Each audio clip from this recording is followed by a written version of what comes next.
Hello friends, ನಿಮ್ಮೆಲ್ಲರಿಗೂ ಲ್ಯಾಕ್ಸಲೆನ್ಸ್ ಸಂಸ್ಥೆ ಪ್ರಸ್ತುತಪಡಿಸುವ ಕನ್ನಡದಲ್ಲಿನ ಹಿಂದೂ ವಿಶ್ಲೇಷಣೆಗೆ ಸ್ವಾಗತ. ಇವತ್ತಿನ ದಿನಾಂಕ ಜೂನ್ 15, 2020. ಇವತ್ತು ಅಪೇರ್ ಆಗಿರುವಂಥ ಇಂಪಾರ್ಟೆಂಟ್ ನ್ಯೂಸ್ ಪೇಪರ್ ಆರ್ಟಿಕಲ್ಸ್ಗಳನ್ನ ನಾವೀಗ ಚರ್ಚೆ ಮಾಡೋಣ. ಮೊದಲನೇದಾಗಿ ನ್ಯೂಸ್ ಪೇಪರ್ ಆರ್ಟಿಕಲ್ಸ್ಗಳನ್ನ ಚರ್ಚೆ ಮಾಡೋದಕ್ಕಿಂತ ಮುಂಚೆ 12ನೇ ತಾರೀಕಿನಂದು ಶುಕ್ರವಾರದಂದು ನೀಡಿದಂಥ ಪ್ರಿಲಿಮ್ಸ್ ಪ್ರಾಕ್ಟೀಸ್ ಕ್ವಶನ್ಸ್ಗಳಿಗೆ ಉತ್ತರಗಳನ್ನು ಡಿಸ್ಕಸ್ ಮಾಡಿ ನಂತರದಲ್ಲಿ ಆರ್ಟಿಕಲ್ಗಳ ಹೈಲೈಟ್ಸ್ಗಳನ್ನ ಡಿಸ್ಕಸ್ ಮಾಡೋಣ. ಇಲ್ಲಿ ಮೊದಲನೇ ಪ್ರಶ್ನೆಯಲ್ಲಿ ಏನು ಕೇಳಿದ್ದಾರೆ ಅಂತ ಹೇಳಿದ್ರೆ, ಭಾರತದ ಯೂನಿವರ್ಸಿಟೀಸ್ಗಳನ್ನು ರ್ಯಾಂಕ್ ಮಾಡಬೇಕಾದ್ರೆ national institutional ranking framework NIRF ಯಾವ ಫ್ಯಾಕ್ಟರ್ಸ್ಗಳನ್ನು ಯಾವ ಪ್ಯಾರಾಮೀಟರ್ಸ್ ಅಂಶಗಳನ್ನು ಕನ್ಸಿಡರ್ ಮಾಡುತ್ತೆ ಅಂತ ಹೇಳಿ ಕೇಳಿದ್ದಾರೆ. ಅದಕ್ಕೆ 3 ಆಪ್ಷನ್ಸ್ಗಳನ್ನ ಕೊಟ್ಟಿದ್ದಾರೆ. ನಾವು ಇಲ್ಲಿ ಸರಿಯಾದ ಆಪ್ಷನನ್ನು ಚೂಸ್ ಮಾಡಬೇಕು. ಮೊದಲನೇದಾಗಿ ನ್ಯಾಷನಲ್ ಇನ್ಸ್ಟಿಟ್ಯೂಷನಲ್ ರ್ಯಾಂಕಿಂಗ್ ಫ್ರೇಮ್ವರ್ಕ್, ಇದರ ಬಗ್ಗೆ ಹೇಳೋದಾದರೆ ಇದು ಲಾಂಚ್ ಆದಂಥದ್ದು 2015ರಲ್ಲಿ. ಯಾರು ಲಾಂಚ್ ಮಾಡ್ತಾರೆ ಅಂತ ಹೇಳಿದ್ರೆ ministry of human resource development. ಈ ಪಾಯಿಂಟ್ ನೆನ್ಪಿಟ್ಕೊಂಡಿರಬೇಕು.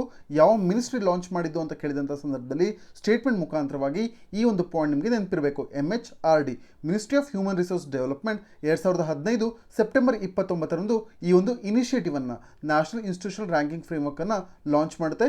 ಹೈಯರ್ ಎಜುಕೇಷನ್ ಇನ್ಸ್ಟಿಟ್ಯೂಷನ್ಸ್ಗಳನ್ನು ರ್ಯಾಂಕ್ ಮಾಡಬೇಕು ಅಂತ ಹೇಳಿ. ಈಗ ಮುಂದುವರೆದು ನ್ಯಾಷನಲ್ ಇನ್ಸ್ಟಿಟ್ಯೂಷನಲ್ ರ್ಯಾಂಕಿಂಗ್ ಫ್ರೇಮ್ವರ್ಕ್ನ ಆಬ್ಜೆಕ್ಟಿವ್ ಉದ್ದೇಶ ಏನು ಅಂತ ಹೇಳಿದ್ರೆ, ಸಂಸ್ಥೆಗಳು ಯಾವ್ಯಾವ ಇನ್ಸ್ಟಿಟ್ಯೂಷನ್ಸ್ಗಳು ಇದಾವೆ ಅವುಗಳು ಕಾಂಪೀಟ್ ಮಾಡಬೇಕು ಒಂದರ ವಿರುದ್ಧ ಇನ್ನೊಂದು ಅಂತ ಹೇಳಿ. ಇದರ ಜೊತೆಗೆ ಅದೇ ಸಮಯದಲ್ಲಿ ಏಕಕಾಲದಲ್ಲಿ ಅವುಗಳ ಬೆಳವಣಿಗೆಯತ್ತ ಕೆಲಸ ಮಾಡಬೇಕು ಅಂತ ಹೇಳಿ ಇದರ ಆಬ್ಜೆಕ್ಟಿವ್ ಆಗಿದೆ. ಇದಲ್ಲದೆ ಈ ಎಲ್ಲ ಪ್ಯಾರಾಮೀಟರ್ಸ್ಗಳು ಏನು ಮಾಡುತ್ತೆ ಅಂತ ಹೇಳಿದ್ರೆ, ರ್ಯಾಂಕಿಂಗ್ಗಳು ಫಾರಿನ್ ಸ್ಟೂಡೆಂಟ್ಸ್ಗಳನ್ನ ಅಂದರೆ ವಿದೇಶಿ ವಿದ್ಯಾರ್ಥಿಗಳನ್ನ ಅಟ್ರಾಕ್ಟ್ ಮಾಡುತ್ತೆ.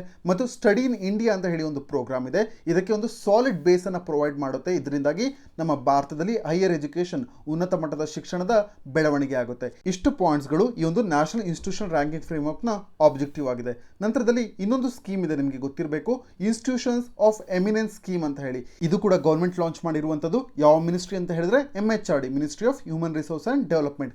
ಈ ಒಂದು ಇನ್ಸ್ಟಿಟ್ಯೂಷನ್ ಆಫ್ ಎಮಿನೆನ್ಸ್ ಸ್ಕೀಮ್ನ ಕೆಳಗಡೆ NIRF ರ್ಯಾಂಕಿಂಗ್ಗಳನ್ನು ಕೂಡ ಕನ್ಸಿಡರೇಷನ್ಗೆ ತಗೊಳ್ತಾರೆ. ಇನ್ಸ್ಟಿಟ್ಯೂಷನ್ಸ್ ಆಫ್ ಎಮಿನೆನ್ಸ್ ಸ್ಕೀಮ್ನ ಕೆಳಗಡೆ ಏನಾಗುತ್ತೆ ಅಂತ ಹೇಳಿದ್ರೆ 10 ಪ್ರೈವೇಟ್ ಇನ್ಸ್ಟಿಟ್ಯೂಷನ್ಸ್ಗಳು ಮತ್ತು 10 ಪಬ್ಲಿಕ್ ಸೆಕ್ಟರ್ ಇನ್ಸ್ಟಿಟ್ಯೂಷನ್ಸ್ಗಳ ಆರ್ಕಿಟೆಕ್ಚರ್ನ ಡೆವಲಪ್ ಮಾಡ್ತಾರೆ. ಇದರ ಜೊತೆಗೆ ವರ್ಲ್ಡ್ ಕ್ಲಾಸ್ ಟೀಚಿಂಗ್ ಮತ್ತು ರಿಸರ್ಚ್ ಇನ್ಸ್ಟಿಟ್ಯೂಷನ್ಸ್ಗಳ ವಿಚಾರವಾಗಿ ಇನ್ಫ್ರಾಸ್ಟ್ರಕ್ಚರ್, ಮೂಲಭೂತ ಸೌಕರ್ಯಗಳನ್ನು ಈ ಒಂದು ಇನ್ಸ್ಟಿಟ್ಯೂಷನ್ ಆಫ್ ಎಮಿನೆನ್ಸ್ ಸ್ಕೀಮ್ನ ಕೆಳಗಡೆ ಪ್ರೊವೈಡ್ ಮಾಡಲಾಗುತ್ತೆ. ಈಗ ಇನ್ಸ್ಟಿಟ್ಯೂಷನ್ ಆಫ್ ಎಮಿನೆನ್ಸ್ ಸ್ಕೀಮ್ನ ಕೆಳಗಡೆ 20 ಇನ್ಸ್ಟಿಟ್ಯೂಷನ್ಸ್ಗಳನ್ನ ಏನು ಸೆಲೆಕ್ಟ್ ಮಾಡ್ತಾರೆ, ಪಬ್ಲಿಕ್ ಸೆಕ್ಟರಿಂದ 10 ಮತ್ತು ಪ್ರೈವೇಟ್ ಸೆಕ್ಟರಿಂದ 10.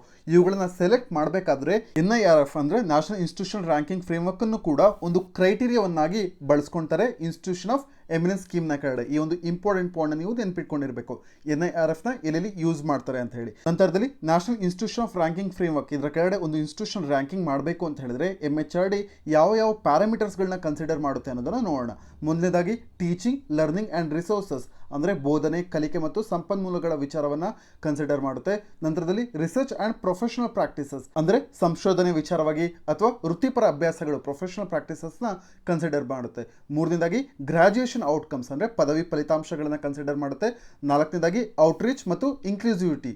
ನಂತರದಲ್ಲಿ ಪಿಯರ್ ಪರ್ಸೆಪ್ಷನ್ ಅಂತ ಹೇಳಿದ್ರೆ ಇನ್ಸ್ಟಿಟ್ಯೂಷನ್ಗಳಲ್ಲಿ ಇರುವಂಥ ಇಂಟೆಲೆಕ್ಚುಯಲ್ಸ್ಗಳ ಒಪಿನಿಯನ್ ಏನಾಗಿರುತ್ತೆ ಒಂದು ಇನ್ಸ್ಟಿಟ್ಯೂಷನ್ ವಿಚಾರವಾಗಿ ಅನ್ನೋದನ್ನು ಕೂಡ ಕಲೆಕ್ಟ್ ಮಾಡ್ತಾರೆ. ಇಲ್ಲಿ 90% ಅಷ್ಟು ಪ್ಯಾರಾಮೀಟರ್ಸ್ಗಳು ಏನಾಗಿದ್ದಾವೆ ಅಂತ ಹೇಳಿದ್ರೆ ಆಬ್ಜೆಕ್ಟಿವ್ ಮತ್ತು ಫ್ಯಾಕ್ಟ್ ಬೇಸ್ಡ್ ಆಗಿದೆ. ಇನ್ನುಳಿದ 10% ಅಷ್ಟು ಪ್ಯಾರಾಮೀಟರ್ ಸಬ್ಜೆಕ್ಟಿವ್ ಬೇಸ್ಡ್ ಆಗಿದೆ ಅಂತಲೇ ಹೇಳ್ಬೋದು. ಏಕೆ ಸಬ್ಜೆಕ್ಟಿವ್ ಬೇಸ್ಡ್ ಆಗಿದೆ ಅಂತ ಹೇಳಿದ್ರೆ ಇಲ್ಲಿ ಪಿಯರ್ ಪರ್ಸೆಪ್ಷನ್ ಅನ್ನ ಕನ್ಸಿಡರ್ ಮಾಡ್ತಾ ಇದ್ದಾರೆ. ಅಂದರೆ ಒಬ್ಬ ವ್ಯಕ್ತಿಯ ಪರ್ಸೆಪ್ಷನ್, ಅವರ ಒಪಿನಿಯನ್ ಏನಾಗಿರುತ್ತೆ ಆ ಒಂದು ಇನ್ಸ್ಟಿಟ್ಯೂಷನ್ ಬಗ್ಗೆ ಅಂತ ಹೇಳಿ ಇಂಟೆಲೆಕ್ಚುಯಲ್ಸ್ ಹತ್ರ ಒಪಿನಿಯನ್ ಕಲೆಕ್ಟ್ ಮಾಡ್ತಿದ್ದಾರೆ. ಆದ್ರಿಂದಾಗಿ ಇದು ಸಬ್ಜೆಕ್ಟ್ ಬೇಸ್ಡ್ ಅಂತ ಹೇಳ್ತೀವಿ. ನಂತರದಲ್ಲಿ ಇನ್ನುಳಿದಂಥ 90% ಅಷ್ಟು ಟೀಚಿಂಗ್, ಲರ್ನಿಂಗ್, ರಿಸೋರ್ಸಸ್ ಆಗಿರ್ಬೋದು, research, professional practices, graduation outcomes ಮತ್ತು ಔಟ್ರೀಚ್ ಆ್ಯಂಡ್ ಇನ್ಕ್ಲೂಸಿವಿಟಿ ಇವೆಲ್ಲವೂ ಕೂಡ 90% ಅಷ್ಟು ಪ್ಯಾರಾಮೀಟರ್ಸ್ಗಳು ಆಬ್ಜೆಕ್ಟಿವ್ ಆ್ಯಂಡ್ ಫ್ಯಾಕ್ಟ್ ಬೇಸ್ಡ್ ಅಂತಲೇ ಹೇಳ್ಬೋದು. ಇಷ್ಟು ಪಾಯಿಂಟ್ಸ್ಗಳನ್ನ ನೀವು ಈ ಒಂದು institutional ranking, national institutional ranking ಫ್ರೇಮ್ವರ್ಕ್ನ ಬಗ್ಗೆ ತಿಳ್ಕೊಂಡಿರಬೇಕಾಗುತ್ತೆ. ಈಗ ಪ್ರಶ್ನೆಗೆ ಮುಂದುವರೆದಿದೆ ಆದರೆ ಇಂಡಿಯನ್ ಯೂನಿವರ್ಸಿಟೀಸ್ಗಳನ್ನ ರ್ಯಾಂಕಿಂಗ್ ಮಾಡಬೇಕಾದ್ರೆ ಯಾವ ಫ್ಯಾಕ್ಟರ್ಸ್ಗಳನ್ನ national institutional ranking framework consider ಮಾಡುತ್ತೆ ಅಂತ ಹೇಳಿ ಕೇಳಿದ್ದಾರೆ. ಇಲ್ಲಿ 3 ಆಪ್ಷನ್ ಕೊಟ್ಟಿದ್ದಾರೆ. ಮೊದಲನೇದಾಗಿ ಗ್ರಾಜ್ಯುಯೇಷನ್ ಔಟ್ಕಮ್, ಇದು ಸರಿಯಾಗುತ್ತೆ. ಪದವಿ ಫಲಿತಾಂಶಗಳನ್ನು ಒಂದು ಇನ್ಸ್ಟಿಟ್ಯೂಷನ್ ರ್ಯಾಂಕ್ ಮಾಡಬೇಕಾದ್ರೆ ಕನ್ಸಿಡರ್ ಮಾಡ್ತಾರೆ. ನಂತರದಲ್ಲಿ ಎರಡನೇದಾಗಿ perception of the institution among intellectuals ಅಂದರೆ ಪಿಯರ್ ಪರ್ಸೆಪ್ಷನ್ ಅನ್ನು ಕನ್ಸಿಡರ್ ಮಾಡ್ತಾರೆ ಅಂತ ಹೇಳಿ ಹೇಳ್ತಾ ಇದ್ದಾರೆ. ಹೌದು, ಸಬ್ಜೆಕ್ಟಿವ್ ಪ್ಯಾರಾಮೀಟರ್ ಆಗಿದೆ, ಇದನ್ನು ಕೂಡ ಕನ್ಸಿಡರ್ ಮಾಡ್ತಾರೆ. ನಂತರದಲ್ಲಿ ಇನ್ಕ್ಲೂಸಿವಿಟಿ, ಹೌದು, ಔಟ್ರೀಚ್ ಮತ್ತು ಇನ್ಕ್ಲೂಸಿವಿಟಿ ಇದು ಒಂದು ಪ್ಯಾರಾಮೀಟರ್ ಆಗಿದೆ, ಇದನ್ನು ಕೂಡ ಕನ್ಸಿಡರ್ ಮಾಡ್ತಾರೆ. ಇಲ್ಲಿ ನೀಡಿರುವಂಥ 3 ಆಪ್ಷನ್ಸ್ಗಳನ್ನು ಕೂಡ ಒಂದು ಇನ್ಸ್ಟಿಟ್ಯೂಷನ್ ಅಥವಾ ಒಂದು ಯೂನಿವರ್ಸಿಟಿಯನ್ನು ರ್ಯಾಂಕಿಂಗ್ ಮಾಡಬೇಕಾದ್ರೆ ಕನ್ಸಿಡರ್ ಮಾಡೋದ್ರಿಂದ ಆಪ್ಷನ್ 1, 2, 3 ಆಪ್ಷನ್ ಸಿ ಸರಿಯಾಗುತ್ತೆ. ಈಗ ನಾವು ಮುಂದಿನ ಪ್ರಶ್ನೆಗೆ ಮೂವ್ ಆಗಿದ್ರೆ, ಈ ಒಂದು ಪ್ರಶ್ನೆನ ಡೈರೆಕ್ಟ್ ಬಿಟ್ ವೆರಿಫಿಕೇಶನ್ ಇದರ ಬಗ್ಗೆ ಕೇಳಿದರೆ ಈ ಒಂದು ಮೆಥಡನ್ನು ಯಾವ ಪರ್ಪಸ್ಗೆ, ಯಾವ ಒಂದು ಉದ್ದೇಶಕ್ಕಾಗಿ ಉಪಯೋಗಿಸ್ತಾರೆ ಅಂತ ಹೇಳಿ ಕೇಳಿದ್ದಾರೆ. ಈ ಒಂದು ಪ್ರಶ್ನೆಗೆ ಸರಿಯಾದ ಉತ್ತರ ಏನಾಗುತ್ತೆ ಅಂತ ಹೇಳಿದ್ರೆ ಆಪ್ಷನ್ ಸಿ ಆಗುತ್ತೆ. ಲಯನ್ಗಳ ಪಾಪ್ಯುಲೇಷನ್ ಕೌಂಟ್ ಮಾಡೋದಕ್ಕೆ ಈ ಒಂದು ಮೆಥಡ್ನ ಡೈರೆಕ್ಟ್ ಬೀಟ್ ವೆರಿಫಿಕೇಶನ್ ಅಥವಾ ಬ್ಲಾಕ್ ಕೌಂಟ್ ಮೆಥಡ್ ಅಂತ ಹೇಳಿ ಕರೀತಾರೆ. ಈ ಒಂದು ಮೆಥಡನ್ನು ಯೂಸ್ ಮಾಡ್ತಾರೆ. ಈ ಒಂದು ಪ್ರಶ್ನೆ ಯಾವ ಹಿನ್ನೆಲೆಯಲ್ಲಿ ಕೇಳಿದ್ದಾರೆ ಅಂತ ಹೇಳಿದ್ರೆ ಇತ್ತೀಚೆಗೆ 2020ರ ಏಷ್ಯಾಟಿಕ್ ಲಯನ್ ಸೆನ್ಸಸ್ ಬಿಡುಗಡೆ ಆಯಿತು. ಇದರಲ್ಲಿ ನಮಗೆ ಗೊತ್ತಾಯಿತು ಇದರ ಪಾಪ್ಯುಲೇಷನ್ ಲಯನ್ಗಳ ಪಾಪ್ಯುಲೇಷನ್ ಅಪ್ರಾಕ್ಸಿಮೇಟ್ಲಿ 29% ಅಷ್ಟು ಇನ್ಕ್ರೀಸ್ ಆಗಿದೆ ಅಂತ ಹೇಳಿ. ಈ ಹಿಂದೆ 2015ರ ಸೆನ್ಸಸ್ ಅಲ್ಲಿ ನಮಗೆ ಗೊತ್ತಾಗಿತ್ತು 523 ಲಯನ್ಸ್ಗಳು ಇದಾವೆ ಗಿರ್ ನ್ಯಾಷನಲ್ ಪಾರ್ಕ್ ಗುಜರಾತ್ನಲ್ಲಿ ಅಂತ ಹೇಳಿ. ಆದರೆ ಈಗ ಇವುಗಳ ಸಂಖ್ಯೆ 674ಕ್ಕೆ ಏರಿಕೆ ಆಗಿದೆ ಅಂತ ಹೇಳಿ ತಿಳಿದು ಬಂದಿದೆ. ಪಾಪ್ಯುಲೇಷನ್ ಇನ್ಕ್ರೀಸ್ ಆಗಿದೆ. ಈ ಹಿನ್ನೆಲೆಯಲ್ಲಿ ಈ ಒಂದು ಪ್ರಶ್ನೆನ ಕೇಳಿದ್ದಾರೆ. ಈ ಒಂದು ಪ್ರಶ್ನೆ ಹಿನ್ನೆಲೆಯಲ್ಲಿ ನಿಮಗೆ 2 ಪಾಯಿಂಟ್ ಕ್ಲಿಯರ್ ಆಗಿರಬೇಕು. ಒಂದನೇದಾಗಿ ಡೈರೆಕ್ಟ್ ಬೀಟ್ ವೆರಿಫಿಕೇಶನ್ ಅಂದ್ರೆ ಏನು ಅಂತ ಹೇಳಿ, ಇದನ್ನ ಬ್ಲಾಕ್ ಕೌಂಟ್ ಮೆಥಡ್ ಅಂತ ಹೇಳಿ ಕೂಡ ಕರೀತಾರೆ. ಇನ್ನೊಂದು ಪೂನಂ ಅವಲೋಕನ್ ಅಂತ ಹೇಳಿ ಒಂದು ಮೆಥಡ್ ಇದೆ. ಇದು ಏನು ಅಂತ ಹೇಳಿ ನಿಮಗೆ ತಿಳಿದಿರಬೇಕು. ಮೊದಲನೇದಾಗಿ ಇಲ್ಲಿ ಒಂದು ಫ್ಯಾಕ್ಟರ್ ನೆನ್ಪಿಟ್ಕೊಂಡಿರೋಣ. ಭಾರತದಲ್ಲಿ ಲಯನ್ಗಳ ಸೆನ್ಸಸ್ ನಡೆದಂತದ್ದು ಮೊದಲನೇ ಬಾರಿಗೆ 1936ರಲ್ಲಿ. ನಂತರದಲ್ಲಿ 1965ರಿಂದ ಫಾರೆಸ್ಟ್ ಡಿಪಾರ್ಟ್ಮೆಂಟ್ ಈ ಒಂದು ಲಯನ್ ಸೆನ್ಸಸ್ ಅನ್ನ ಪ್ರತಿ 5 ವರ್ಷಕ್ಕೊಮ್ಮೆ ಕಂಡಕ್ಟ್ ಮಾಡುತ್ತೆ. ನಂತರದಲ್ಲಿ ಕೊನೆಯ ಲಯನ್ ಸೆನ್ಸಸ್ 2015ರಲ್ಲಿ ನಡೆದಿತ್ತು. ಈಗ 2020ರ ಸೆನ್ಸಸ್ ರಿಸಲ್ಟ್ಸ್ ನಮಗೆ ಸಿಕ್ಕಿದೆ. ಈಗ ನಾವು ಪೂನಂ ಅವಲೋಕನ್ಗೂ ಮತ್ತು ಬ್ಲಾಕ್ ಕೌಂಟ್ ಮೆಥಡ್ ಅಥವಾ ಡೈರೆಕ್ಟ್ ಬೀಟ್ ವೆರಿಫಿಕೇಶನ್ಗೂ ಇರುವಂತಹ ವ್ಯತ್ಯಾಸವನ್ನು ತಿಳ್ಕೊಳ್ಳೋಣ. ಪೂನಂ ಅವಲೋಕನ್ ಈ ಒಂದು ಎಕ್ಸರ್ಸೈಸ್ ಅನ್ನು ಕಂಡಕ್ಟ್ ಮಾಡುವಂಥದ್ದು ಕೇವಲ ಫಾರೆಸ್ಟ್ ಸ್ಟಾಫ್ಗಳು.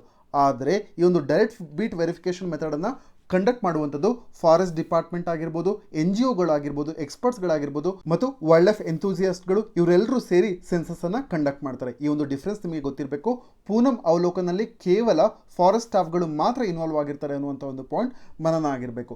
ನಂತರದಲ್ಲಿ ಲಯನ್ ಸೆನ್ಸಸ್ ಕಂಡಕ್ಟ್ ಮಾಡಬೇಕಾದ್ರೆ ಡೈರೆಕ್ಟ್ ಬೀಟ್ ವೆರಿಫಿಕೇಶನ್ನಲ್ಲಿ ಯಾವ ರೀತಿ ಸೆನ್ಸಸ್ನ ಕಂಡಕ್ಟ್ ಮಾಡ್ತಾರೆ ಅಂತ ಹೇಳಿದ್ರೆ ಎಲ್ಲೆಲ್ಲಿ ನೀರಿನ ಪಾಯಿಂಟ್ಸ್ಗಳು ಇರ್ತವೆ, ನೀರಿನ ಬಿಂದುಗಳು ಇರ್ತವೆ, ಎಲ್ಲೆಲ್ಲಿ ನೀರು ಸಿಗುತ್ತೆ ಆ ಒಂದು ಬ್ಲಾಕ್ನಲ್ಲಿ ಸಿಂಹಗಳ ಸೆನ್ಸಸ್ ಅನ್ನ ಮಾಡ್ತಾರೆ. ಏಕೆ ಅಂತ ಹೇಳಿದ್ರೆ 24 ಗಂಟೆ ಒಳಗೆ ಸಮ್ಮರ್ನಲ್ಲಿ ಬೇಸಿಗೆಯಲ್ಲಿ ಒಮ್ಮೆ ಆದರೂ ನೀರು ಕುಡಿಯಲು ಸಿಂಹಗಳು ಬರಲೇಬೇಕು.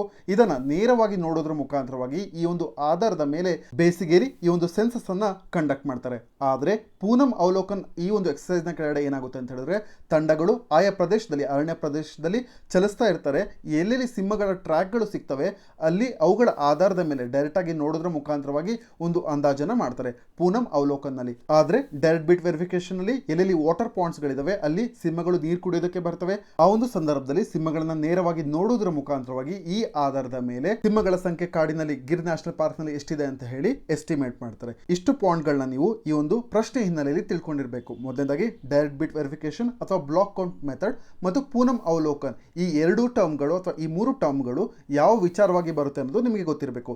ಲಯನ್ಗಳ ಪಾಪ್ಯುಲೇಷನ್ ಅನ್ನ ಕ್ಯಾಲ್ಕುಲೇಟ್ ಮಾಡೋದಕ್ಕೆ ಅಥವಾ ಲಯನ್ಗಳ ಪಾಪ್ಯುಲೇಷನ್ ಸೆನ್ಸಸ್ ಅನ್ನ ಕಂಡಕ್ಟ್ ಮಾಡೋದಕ್ಕೆ. ಇಷ್ಟು ಪಾಯಿಂಟ್ಗಳು ಈ ಒಂದು ಪ್ರಶ್ನೆ ಹಿನ್ನೆಲೆಯಲ್ಲಿ ನೋಟ್ಸ್ ಮಾಡಿಟ್ಕೊಂಡಿರಿ.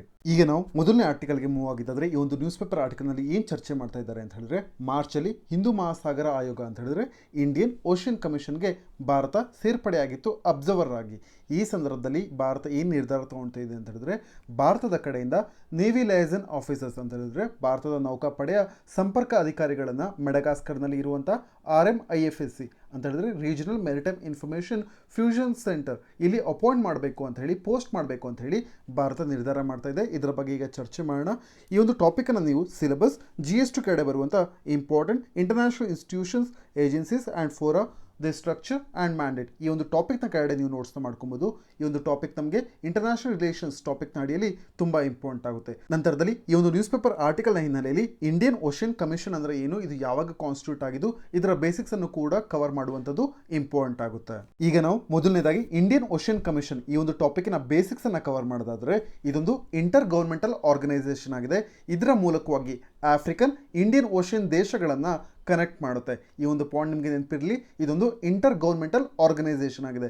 ನಂತರದಲ್ಲಿ ಈ ಒಂದು ಕಮಿಷನ್ ಕ್ರಿಯೇಟ್ ಆದಂಥದ್ದು 1982ರಲ್ಲಿ ಮಾರಿಷಸ್ನಲ್ಲಿ. ನಂತರದಲ್ಲಿ ಇದು ಇನ್ಸ್ಟಿಟ್ಯೂಷನಲೈಸ್ ಅಂದರೆ ಸಂಸ್ಥೆಯ ರೂಪವನ್ನು ಪಡೆದುಕೊಳ್ಳುವಂಥದ್ದು 1984ರಲ್ಲಿ. ನಂತರದಲ್ಲಿ ಇದರ ಸೆಕ್ರೆಟರಿಯೇಟ್ ಇರುವಂಥದ್ದು ಮಾರಿಷಸ್ನಲ್ಲಿಯೇ. ನಂತರದಲ್ಲಿ ಈ ಒಂದು ಕಮಿಷನ್ನ ಕೆಳಗಡೆ ಇಂಡಿಯನ್ ಓಷನ್ ಕಮಿಷನ್ನ ಕೆಳಗಡೆ ಮೆಂಬರ್ ನೇಷನ್ಸ್ಗಳು ಯಾವುದ್ಯಾವುದು ಅನ್ನೋದನ್ನು ನೋಡೋದಾದ್ರೆ 5 ಮೆಂಬರ್ ನೇಷನ್ಸ್ಗಳು ಬರ್ತವೆ. ಅದು ಯಾವುದ್ಯಾವುದು ಅಂತ ಹೇಳಿದ್ರೆ ಕೊಮೊರೋಸ್, ಮೆಡಗಾಸ್ಕರ್, ಮಾರಿಷಸ್, ರಿಯೂನಿಯನ್, ರಿಯೂನಿಯನ್ ಅನ್ನುವಂಥದ್ದು ಫ್ರಾನ್ಸ್ನ ಓವರ್ಸೀಸ್ ರೀಜನ್ ಅಂದರೆ ಸಾಗರೋತ್ತರ ಪ್ರದೇಶ ಅಂತ ಹೇಳ್ಬೋದು. ನಂತರದಲ್ಲಿ ಸಿಯಾಚೆಲ್ಸ್. ಈ 5 ದೇಶಗಳು ಇಂಡಿಯನ್ ಓಷನ್ ಕಮಿಷನ್ನ ಮೆಂಬರ್ ನೇಷನ್ಸ್ಗಳಾಗಿದ್ದಾವೆ. ನಂತರದಲ್ಲಿ 7 ಅಬ್ಸರ್ವರ್ಸ್ಗಳು ಇದ್ದಾರೆ. ಅದರಲ್ಲಿ ಇಂಡಿಯಾ ಕೂಡ ಇದೆ. ಇಂಡಿಯಾ ಕಳೆದ ಮಾರ್ಚ್ನಲ್ಲಿ ಅಬ್ಸರ್ವ್ ಸ್ಟೇಟಸ್ ಅನ್ನು ಪಡ್ಕೊಂತು.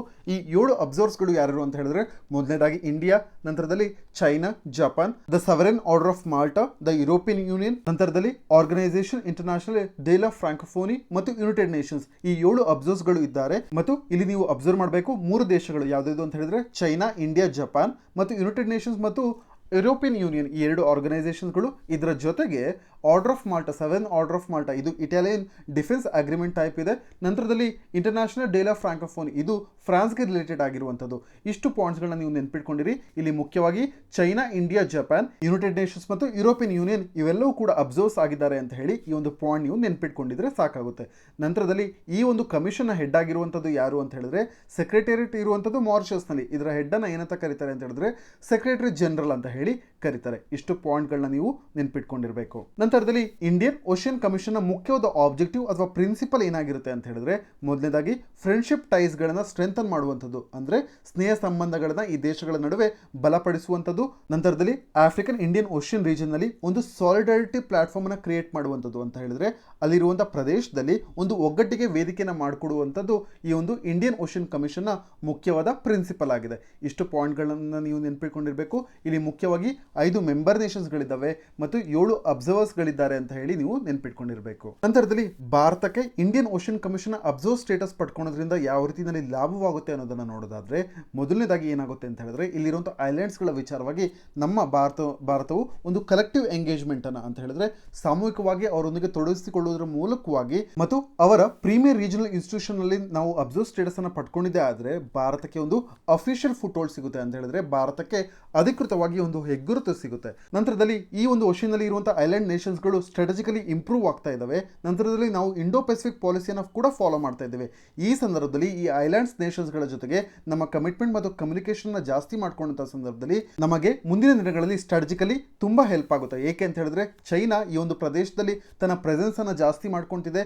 ಈ ಸಂದರ್ಭದಲ್ಲಿ ನಾವು ನಮ್ಮದೇ ಆದಂತಹ ಮೆರಿಟೈಮ್ ಪ್ರಾಜೆಕ್ಟ್ಸ್ ಗಳನ್ನ ಇಂಡೋ ಪೆಸಿಫಿಕ್ ರೀಜನ್ ನಲ್ಲಿ ತರಬೇಕು ಅಂತ ಹೇಳಿದ್ರೆ ಈ ಐಲ್ಯಾಂಡ್ ನೇಷನ್ಸ್ ಗಳ ಜೊತೆಗೆ ನಾವು ಒಂದು ಒಳ್ಳೆ ರೀತಿಯಲ್ಲಿ ಕಮಿಟ್ಮೆಂಟ್ ನ ಇಟ್ಕೊಬೇಕಾಗುತ್ತೆ, ಕಮ್ಯುನಿಕೇಶನ್ ಇಟ್ಕೊಬೇಕಾಗುತ್ತೆ. ಈ ರೀತಿಯಲ್ಲಿ ನಾವು ನಮ್ಮ ಇಂಡೋ ಪೆಸಿಫಿಕ್ ಪಾಲಿಸಿಯ ಜೊತೆಗೆ ನಾವು ಪೆಸಿಫಿಕ್ ರೀಜನ್ ನಲ್ಲಿ ಅಥವಾ ಇಂಡೋ ಪೆಸಿಫಿಕ್ ರೀಜನ್ ನಲ್ಲಿ ಯಾವುದೇ ರೀತಿಯಂತ ಮೆರಿಟೈಮ್ ಪ್ರಾಜೆಕ್ಟ್ಸ್ಗಳನ್ನ ತರೋದ್ರಲ್ಲಿ ಸಹಾಯವಾಗುತ್ತೆ. ನಂತರದಲ್ಲಿ ಇಷ್ಟೇ ಅಲ್ಲ, ಚೈನಾ ಕೂಡ ಈ ಒಂದು ರೀಜನ್ ನಲ್ಲಿ ತನ್ನ ಪ್ರೆಸೆನ್ಸ್ ಅನ್ನ ಜಾಸ್ತಿ ಮಾಡ್ಕೊಂತಿದೆ. ಇಂಥ ಸಂದರ್ಭದಲ್ಲಿ ನಾವು ಸಪೋರ್ಟ್ ಅನ್ನ ಪಡ್ಕೊಬೇಕು ಮತ್ತು ಮೆರಿಟೈಮ್ ಪ್ರಾಜೆಕ್ಟ್ಸ್ ಗಳನ್ನ ಜಾಸ್ತಿ ಮಾಡ್ಕೊಬೇಕು ಇಂಡೋ ಪೆಸಿಫಿಕ್ ರೀಜನ್ ನಲ್ಲಿ ಅಂತ ಹೇಳಿದ್ರೆ ಈ ಒಂದು Indian Ocean commission observe status ಭಾರತಕ್ಕೆ ತುಂಬಾ ಇಂಪಾರ್ಟೆಂಟ್ ಆಗುತ್ತೆ.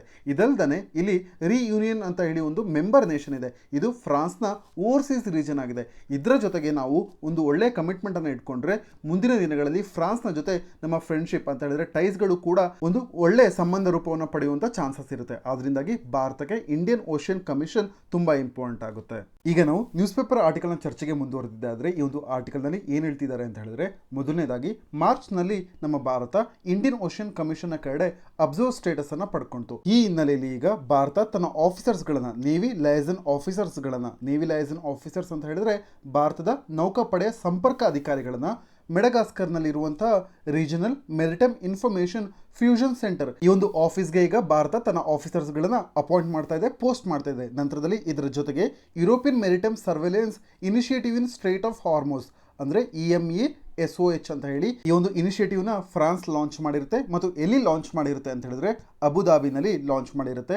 ಈ ಒಂದು ಇನ್ಸ್ಟಿಟ್ಯೂಷನ್ಗೂ ಈಗ ಭಾರತ ತನ್ನ ಆಫೀಸರ್ಸ್ಗಳನ್ನ ನೌಕಾಪಡೆಯ ಸಂಪರ್ಕ ಅಧಿಕಾರಿಗಳನ್ನ ನೇವಿ ಲೈಸನ್ ಆಫೀಸರ್ಸ್ಗಳನ್ನ ಪೋಸ್ಟ್ ಮಾಡಬೇಕು ಅಂತ ಹೇಳಿ ನಿರ್ಧಾರ ಮಾಡಿದೆ. ಈ ರೀತಿ ಮಾಡೋದ್ರಿಂದ ಭಾರತಕ್ಕೆ ಯಾವ ರೀತಿಯಲ್ಲಿ ಸಹಾಯವಾಗುತ್ತೆ ಅನ್ನೋದನ್ನ ನೋಡೋದಾದ್ರೆ ಭಾರತದಲ್ಲಿ ಗುರುಗ್ರಾಮ್ನಲ್ಲಿ information fusion centre for Indian Ocean region ಅಂತ ಹೇಳಿ ಇದೆ. ಈ ಒಂದು ರೀಜನ್ ಆಫೀಸ್ ಏನಿದೆ ಇದರ ಜೊತೆ ಬೇರೆ ದೇಶಗಳಲ್ಲಿ ಇರುವಂತಹ ರೀಜನಲ್ ಆಫೀಸ್ಗಳ ಜೊತೆಗೆ ಕನೆಕ್ಷನ್ ಜಾಸ್ತಿ ಆಗುತ್ತೆ ಅಂತ ಹೇಳಿದ್ರೆ ಸಂಪರ್ಕದ ಮಟ್ಟ ಸುಧಾರಿಸುತ್ತೆ. ಇದರ ಜೊತೆಗೆ ಇಂಡಿಯನ್ ಓಷನ್ ರೀಜನ್ ನಲ್ಲಿ ಇರುವಂತಹ ಎಲ್ಲ ಮೆರಿಟೈಮ್ ಡೇಟಾ ಏನಿದೆ ಅವುಗಳನ್ನ ಕಲೆಕ್ಟ್ ಮಾಡೋದಕ್ಕೆ ಮತ್ತು ಅವುಗಳ ರೆಪಾಸಿಟರಿ ಅಂದ್ರೆ ಒಂದು ಭಂಡಾರವನ್ನ ಕ್ರಿಯೇಟ್ ಮಾಡೋದಕ್ಕೆ ಭಾರತಕ್ಕೆ ಸಹಾಯವಾಗುತ್ತೆ. ನಂತರದಲ್ಲಿ ಮೆಡಗಾಸ್ಕರ್ ನಲ್ಲಿ ಇರುವಂತಹ regional maritime information fusion centre ಇದರ ಬಗ್ಗೆ ಹೇಳೋದಾದ್ರೆ ಇದನ್ನ ಲಾಂಚ್ ಮಾಡಿದಂಥದ್ದು 2018ರಲ್ಲಿ ಡಿಜಿಬೌಟಿ, ಮೆಡಗಾಸ್ಕರ್, ಮಾರಿಷಸ್, ಕೊಮೊರಸ್, ಸಿಎಚ್ಎಲ್ ಇವೆಲ್ಲ ದೇಶಗಳು ಸೇರಿ ಒಂದು ರೀಜನಲ್ ಅಗ್ರಿಮೆಂಟ್ ಅನ್ನು ಸೈನ್ ಮಾಡ್ತಾರೆ. ಇದರ ಮುಖಾಂತರವಾಗಿ regional maritime information fusion centre ಈ ಒಂದು ಸೆಂಟರ್ ಅನ್ನ ಲಾಂಚ್ ಮಾಡ್ತಾರೆ.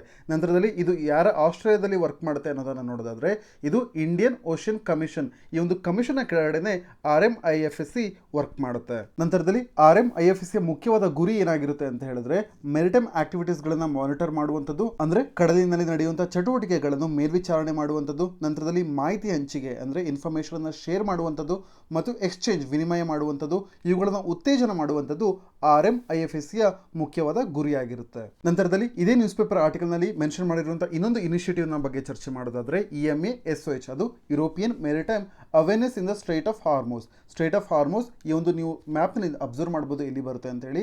ಈ ಒಂದು ಮ್ಯಾಪ್ ಪಾಯಿಂಟ್ ಅನ್ನು ಕೂಡ ನೀವು ನೆನಪಿಟ್ಕೊಂಡಿರಿ. ಇದನ್ನು ಎಸ್ಟಾಬ್ಲಿಷ್ ಮಾಡುವಂತದ್ದು ಫ್ರಾನ್ಸಿನ ಮಿನಿಸ್ಟ್ರಿ ಆಫ್ ಆರ್ಮ್ ಫೋರ್ಸಸ್ ಇದೇ ಫೆಬ್ರವರಿ 5ರಂದು ಈ ಒಂದು ಇನಿಷಿಯೇಟಿವ್ ನ ಸ್ಟಾರ್ಟ್ ಮಾಡುತ್ತೆ. ಎಲ್ಲಿ ಸ್ಟಾರ್ಟ್ ಮಾಡುತ್ತೆ ಅಂತ ಹೇಳಿದ್ರೆ ಅಬುಧಾಬಿನಲ್ಲಿ ಫ್ರಾನ್ಸ್ ಸ್ಟಾರ್ಟ್ ಮಾಡುತ್ತೆ. ನಂತರದಲ್ಲಿ ಈ ಒಂದು EMASOH ನ ಮುಖ್ಯವಾದ ಗುರಿ ಏನಾಗಿರುತ್ತೆ ಅಂತ ಹೇಳಿದ್ರೆ ಮೆರಿಟೈಮ್ ಆಕ್ಟಿವಿಟೀಸ್ ಗಳನ್ನ ಮಾನಿಟರ್ ಮಾಡುವಂಥದ್ದು, ಅಂದ್ರೆ ಕಡಲಿನಲ್ಲಿ ನಡೆಯುವಂತಹ ಚಟುವಟಿಕೆಗಳನ್ನ ಮೇಲ್ವಿಚಾರಣೆ ಮಾಡುವಂಥದ್ದು.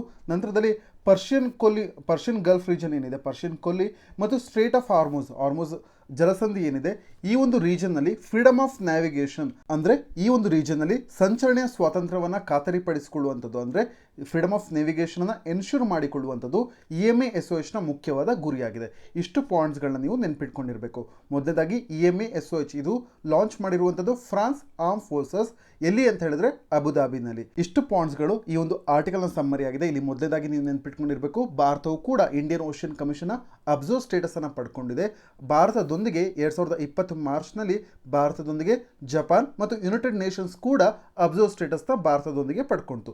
ನಂತರದಲ್ಲಿ ಈಗ ಭಾರತ ತನ್ನ ಲೈಸನ್ ಆಫೀಸರ್ಸ್ ಅಂದ್ರೆ ಸಂಪರ್ಕ ಅಧಿಕಾರಿಗಳನ್ನ ಮೆಡಗಾಸ್ಕರ್ ನಲ್ಲಿ ಇರುವಂತಹ ರೀಜನಲ್ ಮೆರಿಟೈಮ್ ಇನ್ಫಾರ್ಮೇಶನ್ ಫ್ಯೂಷನ್ ಸೆಂಟರ್ಗೆ ಮತ್ತು EMASOH ಅಂತ ಹೇಳಿದ್ರೆ European maritime surveillance initiative in state of Hormuz ಇದು ಇರುವಂತದ್ದು ಅಬುಧಾಬಿನಲ್ಲಿ ಲಾಂಚ್ ಮಾಡಿರುವಂತದ್ದು ಫ್ರಾನ್ಸ್. ಈ ಒಂದು ಇನ್ಸ್ಟಿಟ್ಯೂಷನ್ಗೂ ಈಗ ತನ್ನ ಆಫೀಸರ್ಸ್ ಗಳನ್ನ ಅಪಾಯಿಂಟ್ ಮಾಡಬೇಕು, ಅಲ್ಲಿ ಪೋಸ್ಟ್ ಮಾಡಬೇಕು ಅಂತ ಹೇಳಿ ಭಾರತ ನಿರ್ಧಾರ ಮಾಡಿದೆ. ಇದರಿಂದಾಗಿ ಭಾರತದ ಗುರುಗ್ರಾಮ್ನಲ್ಲಿ ಇರುವಂತಹ information fusion centre for Indian Ocean region ಈ ಒಂದು ಇನ್ಫಾರ್ಮೇಶನ್ ಫ್ಯೂಷನ್ ಸೆಂಟರ್ಗೂ ಮತ್ತು ಬೇರೆ ಫ್ಯೂಷನ್ ಸೆಂಟರ್ಸ್ಗಳಿಗೂ ಇರುವಂತಹ ಲಿಂಕೇಜಸ್ಗಳು ಇಂಪ್ರೂವ್ ಆಗುತ್ತೆ. ಇದರ ಜೊತೆಗೆ ಮೆರಿಟೈಮ್ ಡೇಟಾವನ್ನು ಕೂಡ ಕಲೆಕ್ಟ್ ಮಾಡೋದಕ್ಕೆ ಭಾರತಕ್ಕೆ ಸಹಾಯವಾಗುತ್ತೆ. ಇಷ್ಟು ಪಾಯಿಂಟ್ಗಳನ್ನ ನೀವು ಒಂದು ಕಡೆ ನೋಟ್ಸ್ ಮಾಡಿಟ್ಕೊಂಡಿರಿ ಇಂಡಿಯನ್ ಓಷನ್ ಕಮಿಷನ್ನ ವಿಚಾರವಾಗಿ.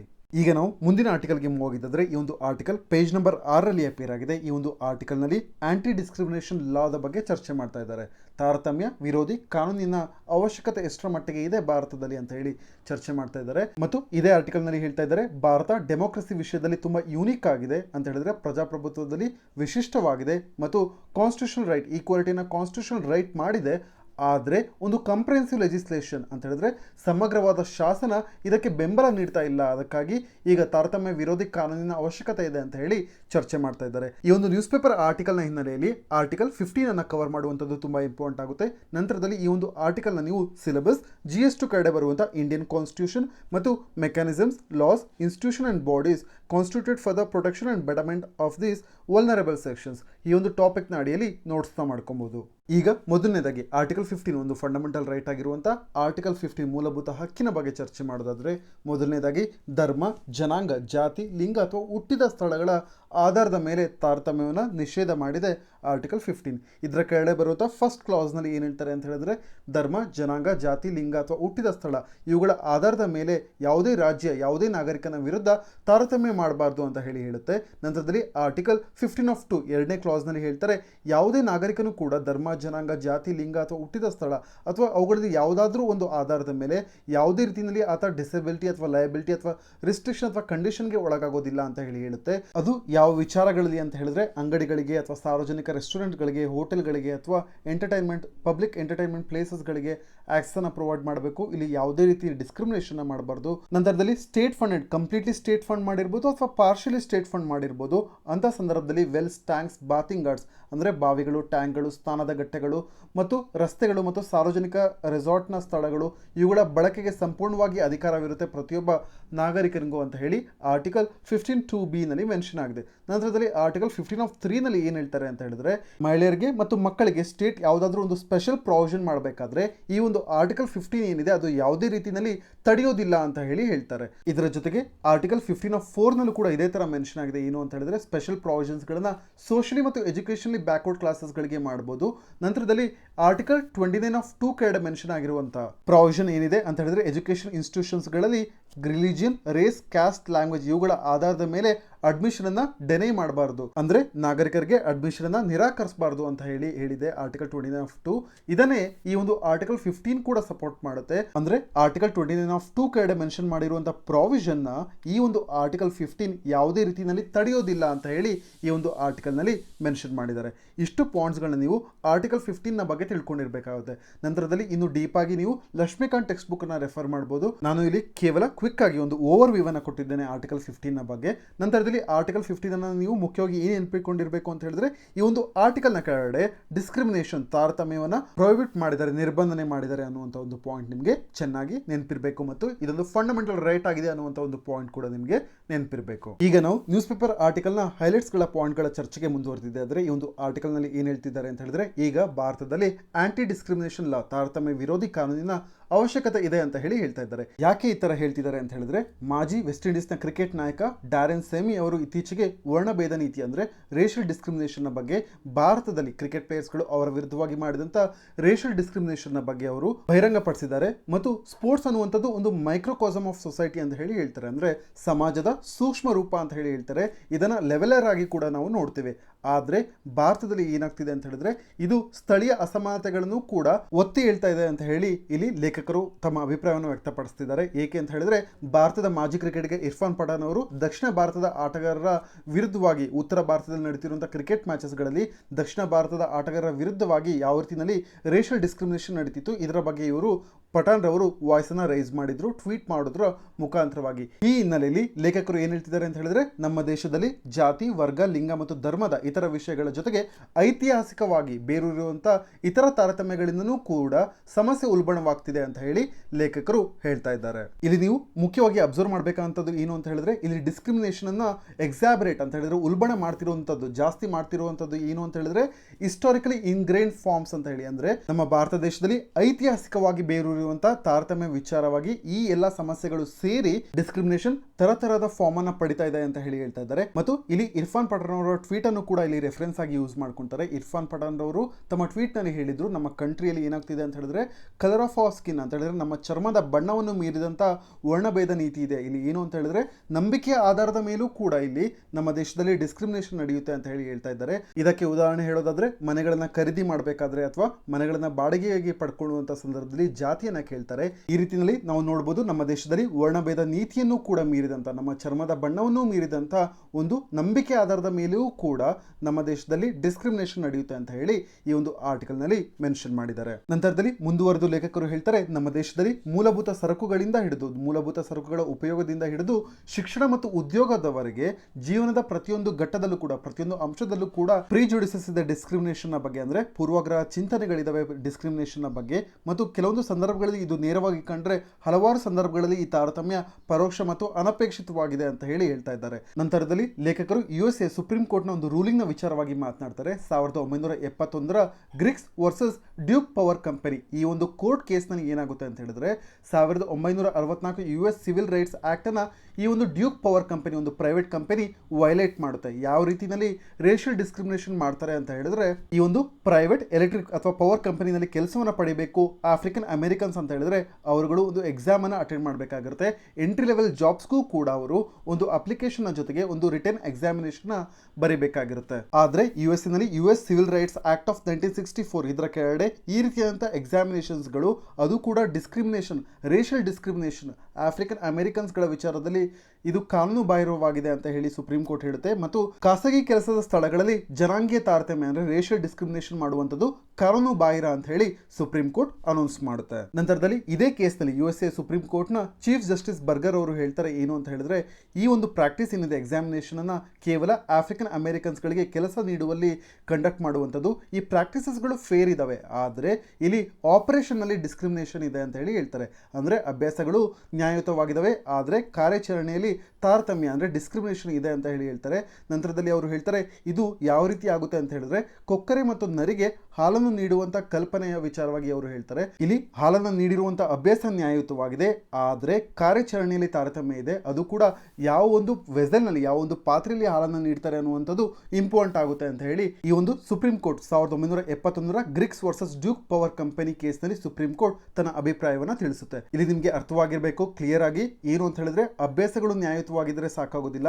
ಇಲ್ಲಿ ಕಾರ್ಯಾಚರಣೆಯಲ್ಲಿ ಅಂದರೆ ಪ್ರಾಕ್ಟೀಸಸ್ನಲ್ಲೂ ಕೂಡ ಆಪರೇಷನಲ್ಲೂ ಕೂಡ ಯಾವುದೇ ರೀತಿ ಡಿಸ್ಕ್ರಿಮಿನೇಷನ್ ಇರಬಾರ್ದು, ಅಲ್ಲೂ ಕೂಡ ಫೇರ್ ಅಂದರೆ ನ್ಯಾಯಯುತವಾಗಿರಬೇಕು ಅಂತ ಹೇಳಿ ಈ ಒಂದು ಜಡ್ಜ್ಮೆಂಟ್ ಇಂದ ನಮಗೆ ತಿಳಿದು ಬರುತ್ತೆ. ಇದು USA ಎಕ್ಸಾಂಪಲ್ ಆದರೆ ನಮ್ಮ ಭಾರತದಲ್ಲೂ ಕೂಡ ಒಂದು ಜಡ್ಜ್ಮೆಂಟ್ ಇದೆ, 2018ರ ಜಡ್ಜ್ಮೆಂಟ್, ಮಧು ವರ್ಸಸ್ ನಾರ್ಥನ್ ರೈಲ್ವೆ ಅಂತ ಹೇಳಿ. ಈ ಒಂದು ಕೇಸ್ನ ಕೆಳಗಡೆ ರೈಲ್ವೆ ಎಂಪ್ಲಾಯಿಯ ಹೆಂಡತಿ ಮತ್ತು ಮಗಳಿಗೆ railway department free medical treatment ಅನ್ನ ಡೆನೈ ಮಾಡಿರುತ್ತೆ. ಏಕೆ ಡೆನೈ ಮಾಡಿರುತ್ತೆ ಅಂತ ಹೇಳಿದ್ರೆ, ಈ ಒಬ್ಬ ವ್ಯಕ್ತಿ ಎಂಪ್ಲಾಯಿ ಏನ್ ಮಾಡಿರ್ತಾನೆ ಅಂತ ಹೇಳಿದ್ರೆ, ಮೆಡಿಕಲ್ ಕಾರ್ಡ್ನಲ್ಲಿ ಹೆಂಡತಿ ಮತ್ತು ಮಗಳ ಹೆಸರನ್ನ ತೆಗೆದು ಹಾಕಿಸಿರ್ತಾನೆ. ಅದರಿಂದಾಗಿ ಸುಪ್ರೀಂ ಕೋರ್ಟ್ ಏನು ಹೇಳುತ್ತೆ ಅಂತ ಹೇಳಿದ್ರೆ, ರೈಲ್ವೆ ನೌಕರ ತನ್ನ ಕುಟುಂಬವನ್ನು ನಿರಾಕರಿಸಿದ್ದಾನೆ ಮತ್ತು ಇದರಲ್ಲಿ ಪರ್ಟಿಕ್ಯುಲರ್ಲಿ ವುಮೆನ್ ಮತ್ತು ಚಿಲ್ಡ್ರನ್ ವಿರುದ್ಧವಾಗಿ ಅಂದರೆ ಮಹಿಳೆ ಮತ್ತು ಮಕ್ಕಳ ವಿರುದ್ಧವಾಗಿ ತನ್ನ ಭಿನ್ನಾಭಿಪ್ರಾಯವನ್ನು ಹೊಂದಿದ್ದಾನೆ. ಇದು ಒಂದು ರೀತಿಯ ಡಿಸ್ಕ್ರಿಮಿನೇಷನ್ ಅಂತ ಹೇಳಿನೇ ಸುಪ್ರೀಂ ಕೋರ್ಟ್ ಅನೌನ್ಸ್ ಮಾಡುತ್ತೆ 2018ರಲ್ಲಿ. ಈ ಒಂದು ಕೇಸ್ನಲ್ಲಿ ಸ್ಟೇಟ್ ಕೂಡ ಡೆನೈ ಮಾಡಿದೆ ಮೆಡಿಕಲ್ ಟ್ರೀಟ್ಮೆಂಟ್ ಅನ್ನ. ಇದರ ಜೊತೆಗೆ ಒಬ್ಬ ವ್ಯಕ್ತಿಯು ಕೂಡ ತನ್ನ ಫ್ಯಾಮಿಲಿಯ ವಿರುದ್ಧವಾಗಿ ನಿರಾಕರಿಸಿದ್ದಾನೆ ಫ್ರೀ ಮೆಡಿಕಲ್ ಟ್ರೀಟ್ಮೆಂಟ್ ಅನ್ನ. ಅಂದ್ರೆ ಇಲ್ಲಿ ಡಿಸ್ಕ್ರಿಮಿನೇಷನ್ ಕಾಣ್ತಾ ಇದೆ. ಅಂದ್ರೆ ಈ ಒಂದು ಆರ್ಟಿಕಲ್ ನಲ್ಲಿ ನಾವು ಗಮನಿಸಬಹುದು ಯಾವ ರೀತಿಯಲ್ಲಿ ಯಾವ ಫಾರ್ಮ್ ಗಳಲ್ಲಿ ಡಿಸ್ಕ್ರಿಮಿನೇಷನ್ ನಡೆಯುತ್ತೆ ಅಂತ ಹೇಳಿ. ಈ ಒಂದು ನ್ಯೂಸ್ ಪೇಪರ್ ಆರ್ಟಿಕಲ್ ನಲ್ಲಿ ಲೇಖಕರು ಮೆನ್ಷನ್ ಮಾಡುವಂತದ್ದು ಆರ್ಟಿಕಲ್ 15(2). ಈ ಒಂದು ವಿಧಿಯನ್ನು ನಾವು ಈಗಾಗಲೇ ಚರ್ಚೆ ಮಾಡಿದ್ದೇವೆ. ಆರ್ಟಿಕಲ್ 15(2) ನಲ್ಲಿ ಏನು ಹೇಳ್ತಾರೆ ಅಂತ ಹೇಳಿದ್ರೆ, ನಾಗರಿಕರನ್ನ ಧರ್ಮ, ಜನಾಂಗ, ಜಾತಿ, ಲಿಂಗ ಅಥವಾ ಜನ್ಮಸ್ಥಳದ ಆಧಾರದ ಮೇಲೆ ಅಂಗಡಿಗಳಿಗೆ, ಸಾರ್ವಜನಿಕ ರೆಸ್ಟೋರೆಂಟ್ಗಳಿಗೆ, ಹೋಟೆಲ್ಗಳಿಗೆ ಮತ್ತು ಸಾರ್ವಜನಿಕ ಮನೋರಂಜನೆ ಸ್ಥಳಗಳಿಗೆ ಪ್ರವೇಶವನ್ನು ನಿರಾಕರಿಸಬಾರದು ಅಂತ ಹೇಳಿ ಈ ಒಂದು ಆರ್ಟಿಕಲ್ನಲ್ಲಿ ಮೆನ್ಷನ್ ಆಗಿದೆ. ಆದರೆ ಈ ಒಂದು ಆರ್ಟಿಕಲ್ ಕೆಲವು ಬಾರಿ ಇತರರೊಂದಿಗೆ ಬೆರೆಯುವ ಹಕ್ಕನ್ನು ಕೂಡ ಪರ್ಸನಿಂದ ಕಿತ್ಕೊಳ್ಳುತ್ತೆ ಅಂತ ಹೇಳಿ ಹೇಳ್ತಾ ಇದ್ದಾರೆ. ಯಾವ ರೀತಿಯಲ್ಲಿ ಅಂತ ಹೇಳಿದ್ರೆ, Zoroastrian cooperative housing society versus district registered cooperative societies and others 2005. ಈ ಒಂದು ಕೇಸ್ನಲ್ಲಿ ಏನಾಗುತ್ತೆ ಅಂತ ಹೇಳಿದ್ರೆ, ಸುಪ್ರೀಂ ಕೋರ್ಟ್ನಲ್ಲಿ ಪಾರ್ಸಿಸ್ಗಳು ಹೌಸ್ ಸೊಸೈಟಿನಲ್ಲಿ ಕೇವಲ ಈ ಒಂದು ಪ್ರಾಪರ್ಟಿನ ಪಾರ್ಸಿಗಳೇ ಕೊಂಡ್ಕೊಬೇಕು, ಆದರೆ ನಾನ್ ಪಾರ್ಸಿಸ್ ಅಂದರೆ ಪಾರ್ಸಿ ಅಲ್ಲದ ವ್ಯಕ್ತಿಗಳಿಗೆ ಈ ಪ್ರಾಪರ್ಟಿನ ಸೇಲ್ ಮಾಡೋಂಗಿಲ್ಲ ಅಂತ ಹೇಳಿ ಅನೌನ್ಸ್ ಮಾಡುತ್ತೆ.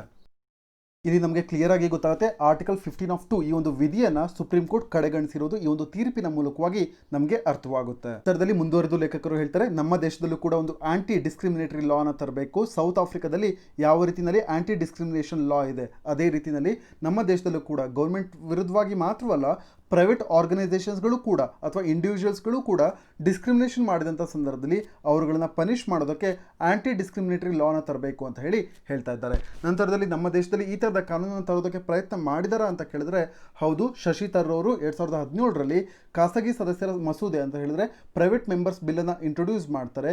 ಇದು ಡ್ರಾಫ್ಟ್ ಮಾಡಿರುವಂಥದ್ದು ತರುಣಾಬ್ ಖೇತಾನ್ ಅಂತ ಹೇಳಿ 2017ರಲ್ಲಿ ಡ್ರಾಫ್ಟ್ ಮಾಡ್ತಾರೆ. ಇದನ್ನು ಶಶಿ ತರೂರ್ ಅವರು ಪ್ರೈವೇಟ್ ಮೆಂಬರ್ ಬಿಲ್ ಆಗಿ ಇಂಟ್ರೊಡ್ಯೂಸ್ ಮಾಡ್ತಾರೆ, ಆದರೆ ಇದು ಪಾಸ್ ಆಗಿಲ್ಲ. ನಂತರದಲ್ಲಿ centre for law and policy research ಇದು ಡ್ರಾಫ್ಟ್ ಮಾಡುತ್ತೆ ಹೊಸ ಈಕ್ವಾಲಿಟಿ ಬಿಲ್ ಅಂತ ಹೇಳಿ ಲಾಸ್ಟ್ ಇಯರ್ ಡ್ರಾಫ್ಟ್ ಮಾಡಿರುತ್ತೆ. ಆದರೆ ಈ ಒಂದು ಬಿಲ್ ಕೂಡ ಇನ್ನೂ ಪಾಸ್ ಆಗಿಲ್ಲ. ಅದರಿಂದಾಗಿ ಲೇಖಕರು ಹೇಳ್ತಾರೆ, ಕೊನೆಯದಾಗಿ ಕನ್ಕ್ಲೂಷನ್ನಲ್ಲಿ ನಮ್ಮ ಭಾರತ ದೇಶಕ್ಕೆ ಈಗ ತಾರತಮ್ಯ ವಿರೋಧಿ ಅಂದರೆ ಆಂಟಿ ಡಿಸ್ಕ್ರಿಮಿನೇಷನ್ ಲಾದ ಅವಶ್ಯಕತೆ ಇದೆ.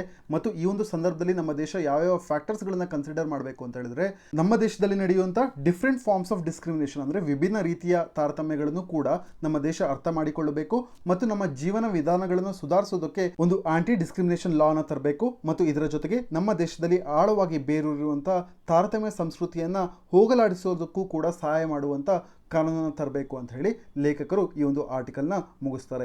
ಈ ಒಂದು ಆರ್ಟಿಕಲ್ನ ಹಿನ್ನೆಲೆಯಲ್ಲಿ ನೀವು ಆರ್ಟಿಕಲ್ 15 ನೆನ್ಪಿಟ್ಕೊಂಡಿರಬೇಕು. ನಂತರದಲ್ಲಿ ನಮ್ಮ ದೇಶದಲ್ಲಿ ನಡೆಯುವಂಥ ಅಥವಾ ಬೇರೆ ದೇಶದಲ್ಲೂ ನಡೆದಿರುವಂಥ ಯಾವ ವಿಭಿನ್ನ ರೀತಿಯಲ್ಲಿ ನಡೆದಿರುವಂಥ ತಾರತಮ್ಯಗಳನ್ನು ನೀವು ನೆನ್ಪಿಟ್ಕೊಂಡಿರಬೇಕು. ಇವುಗಳನ್ನು ಎಥಿಕ್ಸ್ ಮತ್ತು ಎಸ್ಎ ಮತ್ತು GS ಆನ್ಸರ್ಸ್ ಪೇಪರ್ಗಳಲ್ಲಿ ಮೆನ್ಷನ್ ಮಾಡುವಂಥದ್ದು ತುಂಬ ಇಂಪಾರ್ಟೆಂಟ್ ಆಗುತ್ತೆ ಎಕ್ಸಾಮಿನೇಷನ್ ಪಾಯಿಂಟ್ ಆಫ್ ವ್ಯೂನಿಂದ. ಈಗ ನಾವು ಮುಂದಿನ ಆರ್ಟಿಕಲ್ಗೆ ಮೂವ್ ಆಗಿದ್ದಾದರೆ, ಈ ಒಂದು ಆರ್ಟಿಕಲ್ ಪೇಜ್ ನಂಬರ್ 8ರಲ್ಲಿ ಬೆಂಗಳೂರು ಎಡಿಷನ್ಲಿ ಅಪಿಯರ್ ಆಗಿದೆ. ಈ ಒಂದು ಆರ್ಟಿಕಲ್ನಲ್ಲಿ ಮಲಬಾರ್ ಗ್ಲೈಡಿಂಗ್ ಫ್ರಾಗ್ನ ಬಗ್ಗೆ ಚರ್ಚೆ ಮಾಡ್ತಾ ಇದ್ದಾರೆ.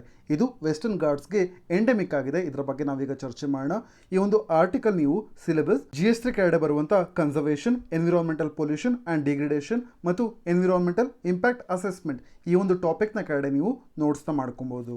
ಈಗ ನಾವು ಮಲಬಾರ್ ಗ್ಲೈಡಿಂಗ್ ಫ್ರಾಗ್ನ ಬಗ್ಗೆ ಚರ್ಚೆ ಮಾಡೋದಾದ್ರೆ ಮೊದಲನೇ ಪಾಯಿಂಟ್, ಇಂಪಾರ್ಟೆಂಟ್ ಪಾಯಿಂಟ್ ಏನು ಅಂತ ಹೇಳಿದ್ರೆ ಇದು ವೆಸ್ಟರ್ನ್ ಘಾಟ್ಸ್ಗೆ ಎಂಡೆಮಿಕ್ ಆಗಿದೆ. ಎಂಡೆಮಿಕ್ ಅಂತ ಹೇಳಿದ್ರೆ ಸ್ಥಳೀಯ ಮತ್ತು ನಿರ್ದಿಷ್ಟ ಸ್ಥಳಕ್ಕೆ ಇದರ ಪಾಪ್ಯುಲೇಷನ್ ನಿರ್ಬಂಧನೆ ಅಂದ್ರೆ ರಿಸ್ಟ್ರಿಕ್ಟ್ ಆಗಿರುತ್ತೆ. ಇಲ್ಲಿ ಮಲಬಾರ್ ಗ್ಲೈಡಿಂಗ್ ಫ್ರಾಗ್, ಈ ಒಂದು ಫ್ರಾಗ್ ವೆಸ್ಟರ್ನ್ ಘಾಟ್ಸ್ಗೆ ಸ್ಥಳೀಯವಾಗಿರುತ್ತೆ ಮತ್ತು ಈ ಒಂದು ನಿರ್ದಿಷ್ಟ ಸ್ಥಳಕ್ಕೆ ರಿಸ್ಟ್ರಿಕ್ಟ್ ಆಗಿರುತ್ತೆ ಇವುಗಳ ಪಾಪ್ಯುಲೇಷನ್. ಈಗ ಏಷ್ಯಾಟಿಕ್ ಲಯನ್ ಎಕ್ಸಾಂಪಲ್ನ ತೊಗೊಳೋದಾದ್ರೆ ಅದು ಗಿರ್ ನ್ಯಾಷನಲ್ ಪಾರ್ಕ್ಗೆ ರಿಸ್ಟ್ರಿಕ್ಟ್ ಆಗಿರುತ್ತೆ. ಅದೇ ರೀತಿಯಲ್ಲಿ ಹೇಳೋದಾದರೆ ನಮ್ಮ ದೇಶದಲ್ಲಿ ವೆಸ್ಟರ್ನ್ ಘಾಟ್ಸ್ನಲ್ಲಿ ಕಂಡುಬರುವಂಥ ರಿಸ್ಟ್ರಿಕ್ಟೆಡ್ ಅನಿಮಲ್ಸ್ಗಳು ಯಾವುದಿದು ಅನ್ನೋದನ್ನು ನೋಡೋದಾದರೆ ಮೊದಲನೇದಾಗಿ ನೀಲಗಿರಿ ಥಾರ್, ಇದು ವೆಸ್ಟರ್ನ್ ಘಾಟ್ಸ್ಗೆ ಎಂಡೆಮಿಕ್ ಆಗಿದೆ, ಈ ಒಂದು ಪ್ರದೇಶದಲ್ಲಿ ಮಾತ್ರ ಕಂಡುಬರುತ್ತೆ. ನಂತರದಲ್ಲಿ ಲಯನ್ ಟೇಲ್ಡ್ ಮೆಕಾಕೋ, ಇದು ಕೂಡ ಅಷ್ಟೇ, ಮತ್ತು ಮಲಬಾರ್ ಲಾರ್ಜ್ ಸ್ಪಾಟೆಡ್ ಸಿವೆಟ್ ಅಂತ ಹೇಳಿ ಇದು ಕೂಡ ನಮ್ಮ ಭಾರತದಲ್ಲಿ ಎಂಡೆಮಿಕ್ ಆಗಿರುವಂಥದ್ದು ವೆಸ್ಟರ್ನ್ ಘಾಟ್ಸ್ ರೀಜನಲ್ಲಿ. ಈ ಪಾಯಿಂಟ್ಗಳನ್ನ ನೀವು ನೆನ್ಪಿಟ್ಕೊಂಡಿರಬೇಕು. ಮೊದಲನೇದಾಗಿ ಎಂಡೆಮಿಕ್ ಅಂತ ಹೇಳಿದ್ರೆ ಒಂದು ನಿರ್ದಿಷ್ಟ ಸ್ಥಳಕ್ಕೆ ಇವುಗಳ ಪಾಪ್ಯುಲೇಷನ್ ರಿಸ್ಟ್ರಿಕ್ಟ್ ಆಗಿರುವಂಥದ್ದು ಮತ್ತು ಒಂದು ಜಿಯೋಗ್ರಫಿಕಲ್ ಲೊಕೇಶನ್ನಲ್ಲಿ ಮಾತ್ರ, ಆ ಒಂದು ರೀಜನ್ನಲ್ಲಿ ಮಾತ್ರ ಈ ಅನಿಮಲ್ಗಳು ಪ್ಲಾಂಟ್ಗಳು ಕಂಡು ಬಂದರೆ ಮಾತ್ರ ಇವುಗಳನ್ನು ಎಂಡೆಮಿಕ್ ಸ್ಪೀಶೀಸ್ ಅಂತ ಹೇಳಿ ಕರಿತೀವಿ. ನಂತರದಲ್ಲಿ ಈ ಒಂದು ಫ್ರಾಗ್ನ ಡೀಟೇಲ್ಸ್ಗೆ, ಮಲಬಾರ್ ಗ್ಲೈಡಿಂಗ್ ಫ್ರಾಗ್ನ ಡೀಟೇಲ್ಸ್ಗೆ ಹೋಗೋದಾದ್ರೆ ಇದು ತೆಳುವಾದ ದೇಹವನ್ನು ಹೊಂದಿರುತ್ತೆ ಮತ್ತು ಅಗಲವಾದ ಪಾದಗಳು ಮತ್ತು ಅಸಾಮಾನ್ಯ ದೇಹದ ಸ್ಥಾನಗಳು ಮತ್ತು ಈ ಒಂದು ಫ್ರಾಗ್ ತನ್ನ ಬಣ್ಣವನ್ನು ಮರೆಮಾಚುವಂತ ಅಬಿಲಿಟಿಯನ್ನು ಕೂಡ ಹೊಂದಿದೆ. ಇದನ್ನ ಕೆಮಫ್ಲಾಜ್ ಅಂತ ಹೇಳಿ ಕರೀತಾರೆ. ಇಲ್ಲಿ ನೀವು ನೆನ್ಪಿಟ್ಕೊಂಡಿರ್ಬೇಕು, ಕೆಮಫ್ಲಾಜ್ ಈ ಒಂದು ಅಬಿಲಿಟಿ ಮಲಬಾರ್ ಗ್ಲೈಡಿಂಗ್ ಫ್ರಾಗ್ಗೆ ಇದೆ ಅನ್ನುವಂಥ ಒಂದು ಪಾಯಿಂಟ್ ನೀವು ನೆನ್ಪಿಟ್ಕೊಂಡಿರ್ಬೇಕು. ಕೆಮಫ್ಲಾಜ್ ಅಂತ ಹೇಳಿ ಇದನ್ನ ಕ್ರಿಪ್ಟಿಕ್ ಕಲರೇಷನ್ ಅಂತ ಹೇಳಿ ಕೂಡ ಕರೀತಾರೆ. ಕ್ರಿಪ್ಟಿಕ್ ಕಲರೇಷನ್ ಅಂತ ಹೇಳಿದ್ರೆ ರಹಸ್ಯ ಬಣ್ಣ ಅಂತ ಹೇಳಿ.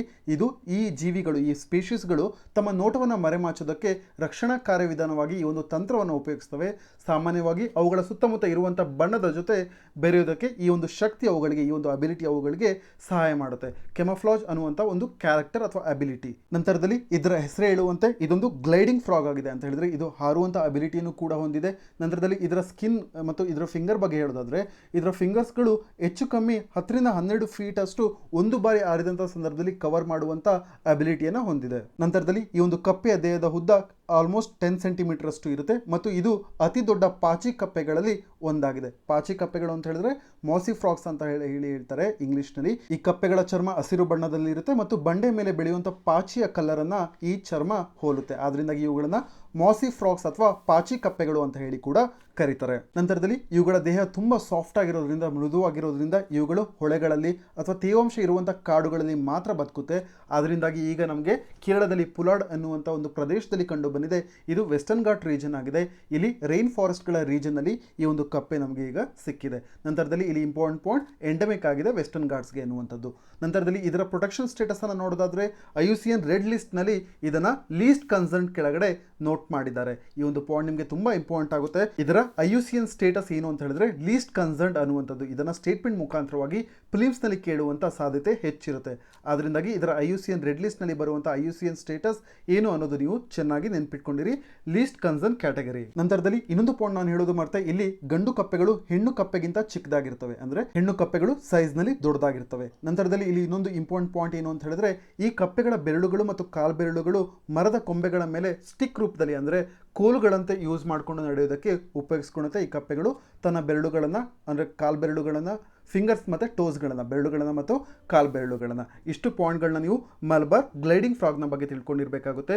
ಮುಖ್ಯವಾಗಿ ಇಲ್ಲಿ ಇದು ಎಂಡೆಮಿಕ್ ಆಗಿರುವಂಥದ್ದು ವೆಸ್ಟರ್ನ್ ಘಾಟ್ಸ್ಗೆ ಮತ್ತು ಇದರ ಪ್ರೊಟೆಕ್ಷನ್ ಸ್ಟೇಟಸ್ ಏನು ಅಂತ ಹೇಳಿದ್ರೆ IUCN ರೆಡ್ ಲಿಸ್ಟ್ನ ಕೆಳಗಡೆ ಇದು ಲೀಸ್ಟ್ ಕನ್ಸರ್ನ್ ಆಗಿದೆ ಅನ್ನುವಂಥ ಒಂದು ಪಾಯಿಂಟ್ನ ನೀವು ನೆನ್ಪಿಟ್ಕೊಂಡಿರಿ. ಈಗ ನಾವು ಮುಂದಿನ ಆರ್ಟಿಕಲ್ಗೆ ಮೂವ್ ಆಗಿದ್ದಾದರೆ ಈ ಒಂದು ಆರ್ಟಿಕಲಲ್ಲಿ ಇಂಡಿಯಾ ಮತ್ತು ನೇಪಾಳದ ಬಾರ್ಡರ್ ಡಿಸ್ಪ್ಯೂಟ್ನ ಬಗ್ಗೆ ಚರ್ಚೆ ಮಾಡ್ತಾ ಇದ್ದಾರೆ, ಗಡಿ ವಿವಾದದ ಬಗ್ಗೆ. ಈ ಒಂದು ಆರ್ಟಿಕಲ್ನ ನೀವು ಸಿಲೆಬಸ್ GS2 ಕಡೆ ಬರುವಂಥ India and it's neighbourhood relations ಈ ಒಂದು ಟಾಪಿಕ್ನ ಕೆಳಗಡೆ ನೋಟ್ಸ್ನ ಮಾಡ್ಕೊಬೋದು. ಈಗ ನಾವು ಈ ಒಂದು ನ್ಯೂಸ್ ಪೇಪರ್ ಆರ್ಟಿಕಲ್ನ ಹೈಲೈಟ್ಸ್ಗಳನ್ನ ಚರ್ಚೆ ಮಾಡೋದಾದ್ರೆ ಮೊದಲನೇದಾಗಿ ಇಲ್ಲಿ ಹೇಳ್ತಾ ಇದ್ದಾರೆ, ಭಾರತ ನಿಯಂತ್ರಿಸುವಂಥ ನಮ್ಮ ದೇಶದ ಪ್ರದೇಶಗಳಾದ ಲಿಪುಲೇಖ್, ಕಲಪಾನಿ ಮತ್ತು ಲಿಂಪಿಯಾದ್ವಾರ ಈ ಎಲ್ಲ ಪ್ರದೇಶಗಳನ್ನು ಒಳಗೊಂಡಿರುವ ಮ್ಯಾಪನ್ನು ನೇಪಾಳ ತಮ್ಮದು ಅಂತ ಹೇಳಿ ಅಫಿಷಿಯಲ್ ಮ್ಯಾಪನ್ನು ರಿಲೀಸ್ ಮಾಡಿದ್ರು. ಇದಕ್ಕೆ ತಕ್ಕ ಹಾಗೆ ಕಾನ್ಸ್ಟಿಟ್ಯೂಷನಲ್ ಅಮೆಂಡ್ಮೆಂಟನ್ನು ತರೋದಕ್ಕೆ ಮುಂದಾಗಿತ್ತು ನೇಪಾಳದ ಗೌರ್ಮೆಂಟ್. ಈ ಹಿನ್ನೆಲೆಯಲ್ಲಿ ಇಲ್ಲಿ ಲೇಖಕರು ಹೇಳ್ತಾ ಇದ್ದಾರೆ, ಈ ಒಂದು ಇಶ್ಯೂ ಏನು ಮಾಡ್ತಾ ಇದೆ ಅಂತ ಹೇಳಿದ್ರೆ ಭಾರತ ಮತ್ತು ನೇಪಾಳದ ನಡುವಿನ ಟೈಸ್ಗಳು ಏನಿದ್ದಾವೆ, ಫ್ರೆಂಡ್ಶಿಪ್ ಬಾಂಡ್ಗಳು ಏನಿದ್ದಾವೆ, ಇದಕ್ಕೆ ಹಿನ್ನಡೆಯಾಗಿ ಈ ಒಂದು ಅಮೆಂಡ್ಮೆಂಟ್ ಕಾರಣವಾಗುತ್ತೆ ಮತ್ತು ಈ ಒಂದು ಹಿನ್ನಡೆಯನ್ನು ಭಾರತ ಮತ್ತು ನೇಪಾಳ ಶೀಘ್ರವಾಗಿ ಸಾಲ್ವ್ ಮಾಡ್ಕೊಬೇಕು ಅಂತ ಹೇಳಿ ಈ ಒಂದು ಆರ್ಟಿಕಲ್ನಲ್ಲಿ ಲೇಖಕರು ಅಭಿಪ್ರಾಯ ಪಡ್ತಾ ಇದ್ದಾರೆ. ನಂತರದಲ್ಲಿ ಮುಂದುವರೆದು ಲೇಖಕರು ಹೇಳ್ತಾರೆ, ಈ ಒಂದು ಬಾರ್ಡರ್ ಇಶ್ಯೂ ಗಡಿ ವಿವಾದ ಇದು ಹೊಸದೇನಲ್ಲ, ಹಳೆಯದು. 2019ರಲ್ಲೂ ಕೂಡ ನವದೆಹಲಿ ಹೊಸ ರಾಜಕೀಯ ನಕ್ಷೆಗಳನ್ನು ಪ್ರಕಟಿಸಿದಾಗ ಮತ್ತು ಆಗಸ್ಟ್ 5ರಂದು ಜಮ್ಮು ಕಾಶ್ಮೀರ ಹೊಸ ಯೂನಿಯನ್ ಟೆರಿಟರಿಯಾಗಿ ಮರುಸಂಘಟನೆ ಮಾಡಿ ಹೊಸ ಮ್ಯಾಪನ್ನು ರಿಲೀಸ್ ಮಾಡಿದಂಥ ಸಂದರ್ಭದಲ್ಲೂ ಕೂಡ ನೇಪಾಳವು ಅವರ ವಿವಾದಿತ ಪ್ರದೇಶಗಳು ಏನಿದಾವೆ ಅದನ್ನ ಚಿತ್ರಣವನ್ನು ನಮಗೆ ತೋರಿಸೋದಕ್ಕೆ ನೇಪಾಳ ಆಕ್ಷೇಪಣೆ ಮಾಡಿತು ಅಂತ ಹೇಳಿ ಇಲ್ಲಿ ಲೇಖಕರು ಹೇಳ್ತಾ ಇದ್ದಾರೆ. ಮತ್ತು 2000ನೇ ವರ್ಷ ಮತ್ತು 2014ರಲ್ಲೂ ಕೂಡ ಇಂಡಿಯಾ ಮತ್ತು ನೇಪಾಳ ಈ ಎರಡು ದೇಶಗಳು ಸೇರಿ ಕಲಪಾನಿ ಮತ್ತು ಸುಸ್ತಾ ರೀಜನ್ ಬರುವಂತದ್ದು ಬಿಹಾರ್ನಲ್ಲಿ. ಈ ಒಂದು ಪಾಯಿಂಟ್ ನೀವು ನೆನ್ಪಿಟ್ಕೊಂಡಿರ್ಬೇಕು. ಮತ್ತು ಕಲಪಾನಿ ಬರುವಂತದ್ದು ಯಾವ ರಾಜ್ಯದಲ್ಲಿ? ಉತ್ತರಾಖಂಡ್ ರಾಜ್ಯದಲ್ಲಿ. ಈ ಪಾಯಿಂಟ್ಸ್ಗಳನ್ನ ನೀವು ನೆನ್ಪಿಟ್ಕೊಂಡಿರ್ಬೇಕು. ಮ್ಯಾಪ್ನಲ್ಲಿ ಎಲ್ಲಿ ಬರುತ್ತೆ ಅನ್ನೋದು ಕೂಡ ನಿಮಗೆ ಕ್ಲಿಯರ್ ಆಗಿ ಗೊತ್ತಿರಬೇಕು. ಏಕೆ ಅಂತ ಹೇಳಿದ್ರೆ ಗಡಿ ವಿವಾದಗಳು ನಮಗೆ ಎಕ್ಸಾಮಿನೇಷನ್ ಪಾಯಿಂಟ್ ಆಫ್ ವ್ಯೂನಿಂದ ತುಂಬಾ ಇಂಪಾರ್ಟೆಂಟ್ ಆಗುತ್ತೆ GS2 ಪೇಪರ್ನಲ್ಲಿ. ನಂತರದಲ್ಲಿ ಅದೇ 2000 ಮತ್ತು 2014ನೇ ವರ್ಷದಲ್ಲಿ ಭಾರತ ಮತ್ತು ನೇಪಾಳ ಎರಡೂ ದೇಶಗಳು ಕೂಡ ಒಂದು ಮಾತುಕತೆಯನ್ನು ನಡೆಸೋದಕ್ಕೆ ಮುಂದಾಗಿರ್ತವೆ. ಆದರೆ ಈ ಮಾತುಕತೆ ಸಕ್ಸಸ್ ಅನ್ನ ಕಾಣೋದಿಲ್ಲ. ನಂತರದಲ್ಲಿ ಇಂಡಿಯಾದ ಡಿಫೆನ್ಸ್ ಮಿನಿಸ್ಟರ್ ಅವರು ಇತ್ತೀಚೆಗೆ BRO ಕನ್ಸ್ಟ್ರಕ್ಟ್ ಮಾಡಿದಂತ, BRO ಅಂತ ಹೇಳಿದ್ರೆ ಬಾರ್ಡರ್ ರೋಡ್ ಆರ್ಗನೈಸೇಷನ್, ಇವರು ಕನ್ಸ್ಟ್ರಕ್ಟ್ ಮಾಡಿದಂತ ಒಂದು ಲಿಂಕ್ ರೋಡ್ ಮಾನಸ ಸರೋವರ ಯಾತ್ರೆಗೆ ಈಸಿ ಆಗಲಿ ಅಂತ ಹೇಳಿ, ಡಾರ್ಚುಲಾಯಿಂದ ಲಿಪುಲೇಖ್ಗೆ ಕನೆಕ್ಟ್ ಆಗಲಿ ಅಂತ ಹೇಳಿ ಒಂದು ರೋಡ್ ಅನ್ನ ಕನ್ಸ್ಟ್ರಕ್ಟ್ ಮಾಡಿರುತ್ತೆ. ಈ ಹಿನ್ನೆಲೆಯಲ್ಲಿ ರಾಜನಾಥ್ ಸಿಂಗ್ ಅವರು ಈ ಒಂದು ರೋಡ್ ಅನ್ನ ಇನಾಗ್ರೇಟ್ ಮಾಡ್ತಾರೆ. ಈ ಸಂದರ್ಭದಲ್ಲಿ ನೇಪಾಳ ಏನ್ ಕ್ಲೇಮ್ ಮಾಡುತ್ತೆ ಅಂತ ಹೇಳಿದ್ರೆ, ಕಲಪಾನಿ ರೀಜನ್ ನ ಮೇಲೆ, ಲಿಪುಲೇಖ್ ರೀಜನ್ ನ ಮೇಲೆ ಅದು ಹೋಗುವಂತ ಈ ದಾರಿ ನೇಪಾಳ ತಮ್ದು ಅಂತ ಹೇಳಿ ಈಗ ಕ್ಲೇಮ್ ಮಾಡ್ತಾ ಇದೆ. ಆದ್ರಿಂದಾಗಿ ನೇಪಾಳದಲ್ಲಿ ಪ್ರೊಟೆಸ್ಟ್ಗಳು ಸ್ಟಾರ್ಟ್ ಆಗ್ತವೆ ಈ ವಿಷಯವಾಗಿ. ನಂತರದಲ್ಲಿ ಈ ಎರಡು ಕಂಟ್ರೀಸ್ಗಳು ಕೂಡ ಇದರ ವಿಷಯವಾಗಿ ಒಂದು ಅಗ್ರಿಮೆಂಟ್ಗೆ ಬರೋದ್ರಲ್ಲಿ ಫೇಲ್ ಆಗಿದಾವೆ ಅಂತ ಹೇಳಿ ಲೇಖಕರು ಹೇಳ್ತಾ ಇದ್ದಾರೆ. ನಂತರದಲ್ಲಿ ಮಿನಿಸ್ಟ್ರಿ ಆಫ್ ಎಕ್ಸ್ಟರ್ನಲ್ ಅಫೇರ್ಸ್ ಕಲಪಾನಿ ವಿಷಯವಾಗಿ ಏನ್ ಹೇಳ್ತಿದೆ ಅಂತ ಹೇಳಿದ್ರೆ, ಸದ್ಯದ ಪರಿಸ್ಥಿತಿಯಲ್ಲಿ ಅಂದ್ರೆ ಕೋವಿಡ್-19 ಹಿನ್ನೆಲೆಯಲ್ಲಿ ಈ ಪರಿಸ್ಥಿತಿಯಲ್ಲಿ ಗಡಿ ವಿವಾದ ಬಗ್ಗೆ ಚರ್ಚೆ ಮಾಡೋದಕ್ಕೆ ministry of external affairs ready ಇಲ್ಲ ಅಂತ ಹೇಳಿತ್ತು. ಈ ಹಿನ್ನೆಲೆಯಲ್ಲಿ ನೇಪಾಳದ ಗವರ್ಮೆಂಟ್ ಇದರ ವಿಚಾರವಾಗಿ ಅಸಮಾಧಾನವನ್ನ ವ್ಯಕ್ತಪಡಿಸಿತು. ಈ ಹಿನ್ನೆಲೆಯಲ್ಲಿ ಈ ಕಾನ್ಸಿಕ್ವೆನ್ಸ್ ಇಂದಾಗಿ ಮೋರ್ ಸೀರಿಯಸ್ ಪ್ರಾಬ್ಲಮ್ಸ್ಗಳು ಮುಂದೆ ಬರಬಹುದು ಅಂತ ಹೇಳಿ ಇಲ್ಲಿ ಲೇಖಕರು ಅಭಿಪ್ರಾಯ ಪಡ್ತಿದ್ದಾರೆ. ಇಷ್ಟು ಪಾಯಿಂಟ್ಸ್ಗಳು ಈ ಒಂದು ಆರ್ಟಿಕಲ್ ನ ಸಮ್ಮರಿ ಆಗಿದೆ. ಇಲ್ಲಿ ಇಂಪಾರ್ಟೆಂಟ್ ಆಗಿ ಮ್ಯಾಪ್ ಬೇಸ್ಡ್ ಕ್ವಶನ್ಸ್ಗಳು ಗಡಿ ವಿವಾದ ಬಗ್ಗೆ ಬರುವಂತ ಸಾಧ್ಯತೆ ಇದೆ. ನಿಮಗೆ ಚೆನ್ನಾಗಿ ಗೊತ್ತಿರಬೇಕು ಕಲಪಾನಿ, ಲಿಪಿಯದಾರ, ಲಿಪುಲೇಖ್ ಈ ಪಾಸ್ಗಳು ಎಲ್ಲವೂ ಎಲ್ಲಿ ಬರ್ತವೆ ಅಂತ ಹೇಳಿ ಮ್ಯಾಪ್ ನಲ್ಲಿ. ನಂತರದಲ್ಲಿ ಇತ್ತೀಚೆಗೆ ನೇಪಾಳ ಕಾನ್ಸ್ಟಿಟ್ಯೂಷನಲ್ ಅಮೆಂಡ್ಮೆಂಟ್ ಅನ್ನು ತಂದಿತ್ತು. ನಂತರದಲ್ಲಿ ರೋಡ್ ಇಶ್ಯೂ ಆಗಿರ್ಬೋದು, ಬಾರ್ಡರ್ ರೋಡ್ ಆರ್ಗನೈಸೇಷನ್ ಕನ್ಸ್ಟ್ರಕ್ಟ್ ಮಾಡಿದಂತ ಮಾನಸ ಸರೋವರಗೆ ಯಾತ್ರೆಗೆ ಈಸಿ ಆಗಲಿ ಅಂತ ಕನ್ಸ್ಟ್ರಕ್ಟ್ ಮಾಡಿದಂತ ರೋಡ್ ಕೂಡ ಈ ಒಂದು ಇಶ್ಯೂಗೆ ಕಾರಣವಾಗಿದೆ. ಈ ತರದ ಫ್ಯಾಕ್ಟರ್ಸ್ಗಳನ್ನ ನೀವು ನೆನ್ಪಿಟ್ಕೊಂಡಿರಿ. ಇಷ್ಟು ಪಾಯಿಂಟ್ಗಳು ಈ ಒಂದು ಆರ್ಟಿಕಲ್ನ ಹಿನ್ನೆಲೆಯಲ್ಲಿ ನೋಟ್ಸ್ ಮಾಡಿಟ್ಕೊಂಡಿರಿ. ಇದೊಂದು ಡೆವಲಪಿಂಗ್ ಟಾಪಿಕ್ ಆಗಿದೆ. ನಂತರದ ದಿನಗಳಲ್ಲಿ ಇದರ ಬಗ್ಗೆ ಹೆಚ್ಚಿನ ಮಾಹಿತಿ ಸಿಕ್ಕಂತ ಸಂದರ್ಭದಲ್ಲಿ ಮತ್ತೆ ಡಿಸ್ಕಸ್ ಮಾಡೋಣ. ಮತ್ತು ಇಂಡಿಯಾ ನೇಪಾಳದ ಗಡಿ ವಿವಾದ ವಿಷಯವಾಗಿ ಒಂದು ಸೆಪರೇಟ್ ವಿಡಿಯೋನು ಕೂಡ ನಾವು ಈಗಾಗಲೇ ಪಬ್ಲಿಷ್ ಮಾಡಿದ್ದೇವೆ. ಆ ಒಂದು ವಿಡಿಯೋವನ್ನು ಕೂಡ ನೀವು ಹೆಚ್ಚಿನ ಮಾಹಿತಿಗಾಗಿ ನೋಡಬಹುದು. ಈಗ ನಾವು ಮುಂದಿನ ಆರ್ಟಿಕಲ್ಗೆ ಮೂವ್ ಆಗಿದ್ದಾದರೆ, ಈ ಒಂದು ಆರ್ಟಿಕಲ್ ಬೆಂಗಳೂರು ಎಡಿಷನಲ್ಲಿ ಪೇಜ್ ನಂಬರ್ 7ರಲ್ಲಿ ಅಪೇರ್ ಆಗಿದೆ. ಈ ಒಂದು ಆರ್ಟಿಕಲ್ನ ನೀವು GS3 ಕೆಳಗಡೆ ಬರುವಂಥ energy, ports, roads, airports, railways etcetera ಈ ಟಾಪಿಕ್ ಮತ್ತು ಡಿಸಾಸ್ಟರ್ ಮ್ಯಾನೇಜ್ಮೆಂಟ್ ಈ ಒಂದು ಟಾಪಿಕ್ನ ಕೆಳಗಡೆ ನೋಟ್ಸ್ನ ಮಾಡ್ಕೊಬೋದು.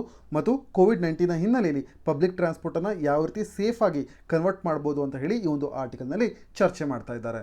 ಈ ಒಂದು ನ್ಯೂಸ್ ಪೇಪರ್ ಆರ್ಟಿಕಲ್ನಲ್ಲಿ ಭಾರತದ ಸಾರಿಗೆ ಸಂಸ್ಥೆ ಬಗ್ಗೆ ಮಾತನಾಡ್ತಿದ್ದಾರೆ. ಮೊದಲನೇದಾಗಿ ಹೇಳ್ತಾ ಇದ್ದಾರೆ, ಭಾರತ ಸರ್ಕಾರವು ಸಾರ್ವಜನಿಕ ಸಾರಿಗೆ ಸಂಸ್ಥೆಯನ್ನ ಹಂತ ಹಂತವಾಗಿ ಪುನರಾರಂಭ ಮಾಡಿದೆ. ಆದರೆ ಕೋವಿಡ್-19 ಹಿನ್ನೆಲೆಯಲ್ಲಿ ಕೋವಿಡ್-19 ಭಯದಿಂದಾಗಿ ಸಾರ್ವಜನಿಕರ ಪ್ರತಿಕ್ರಿಯೆ ತುಂಬ ದುರ್ಬಲವಾಗಿದೆ ಅಂತ ಹೇಳಿ ಹೇಳ್ತಾ ಇದ್ದಾರೆ.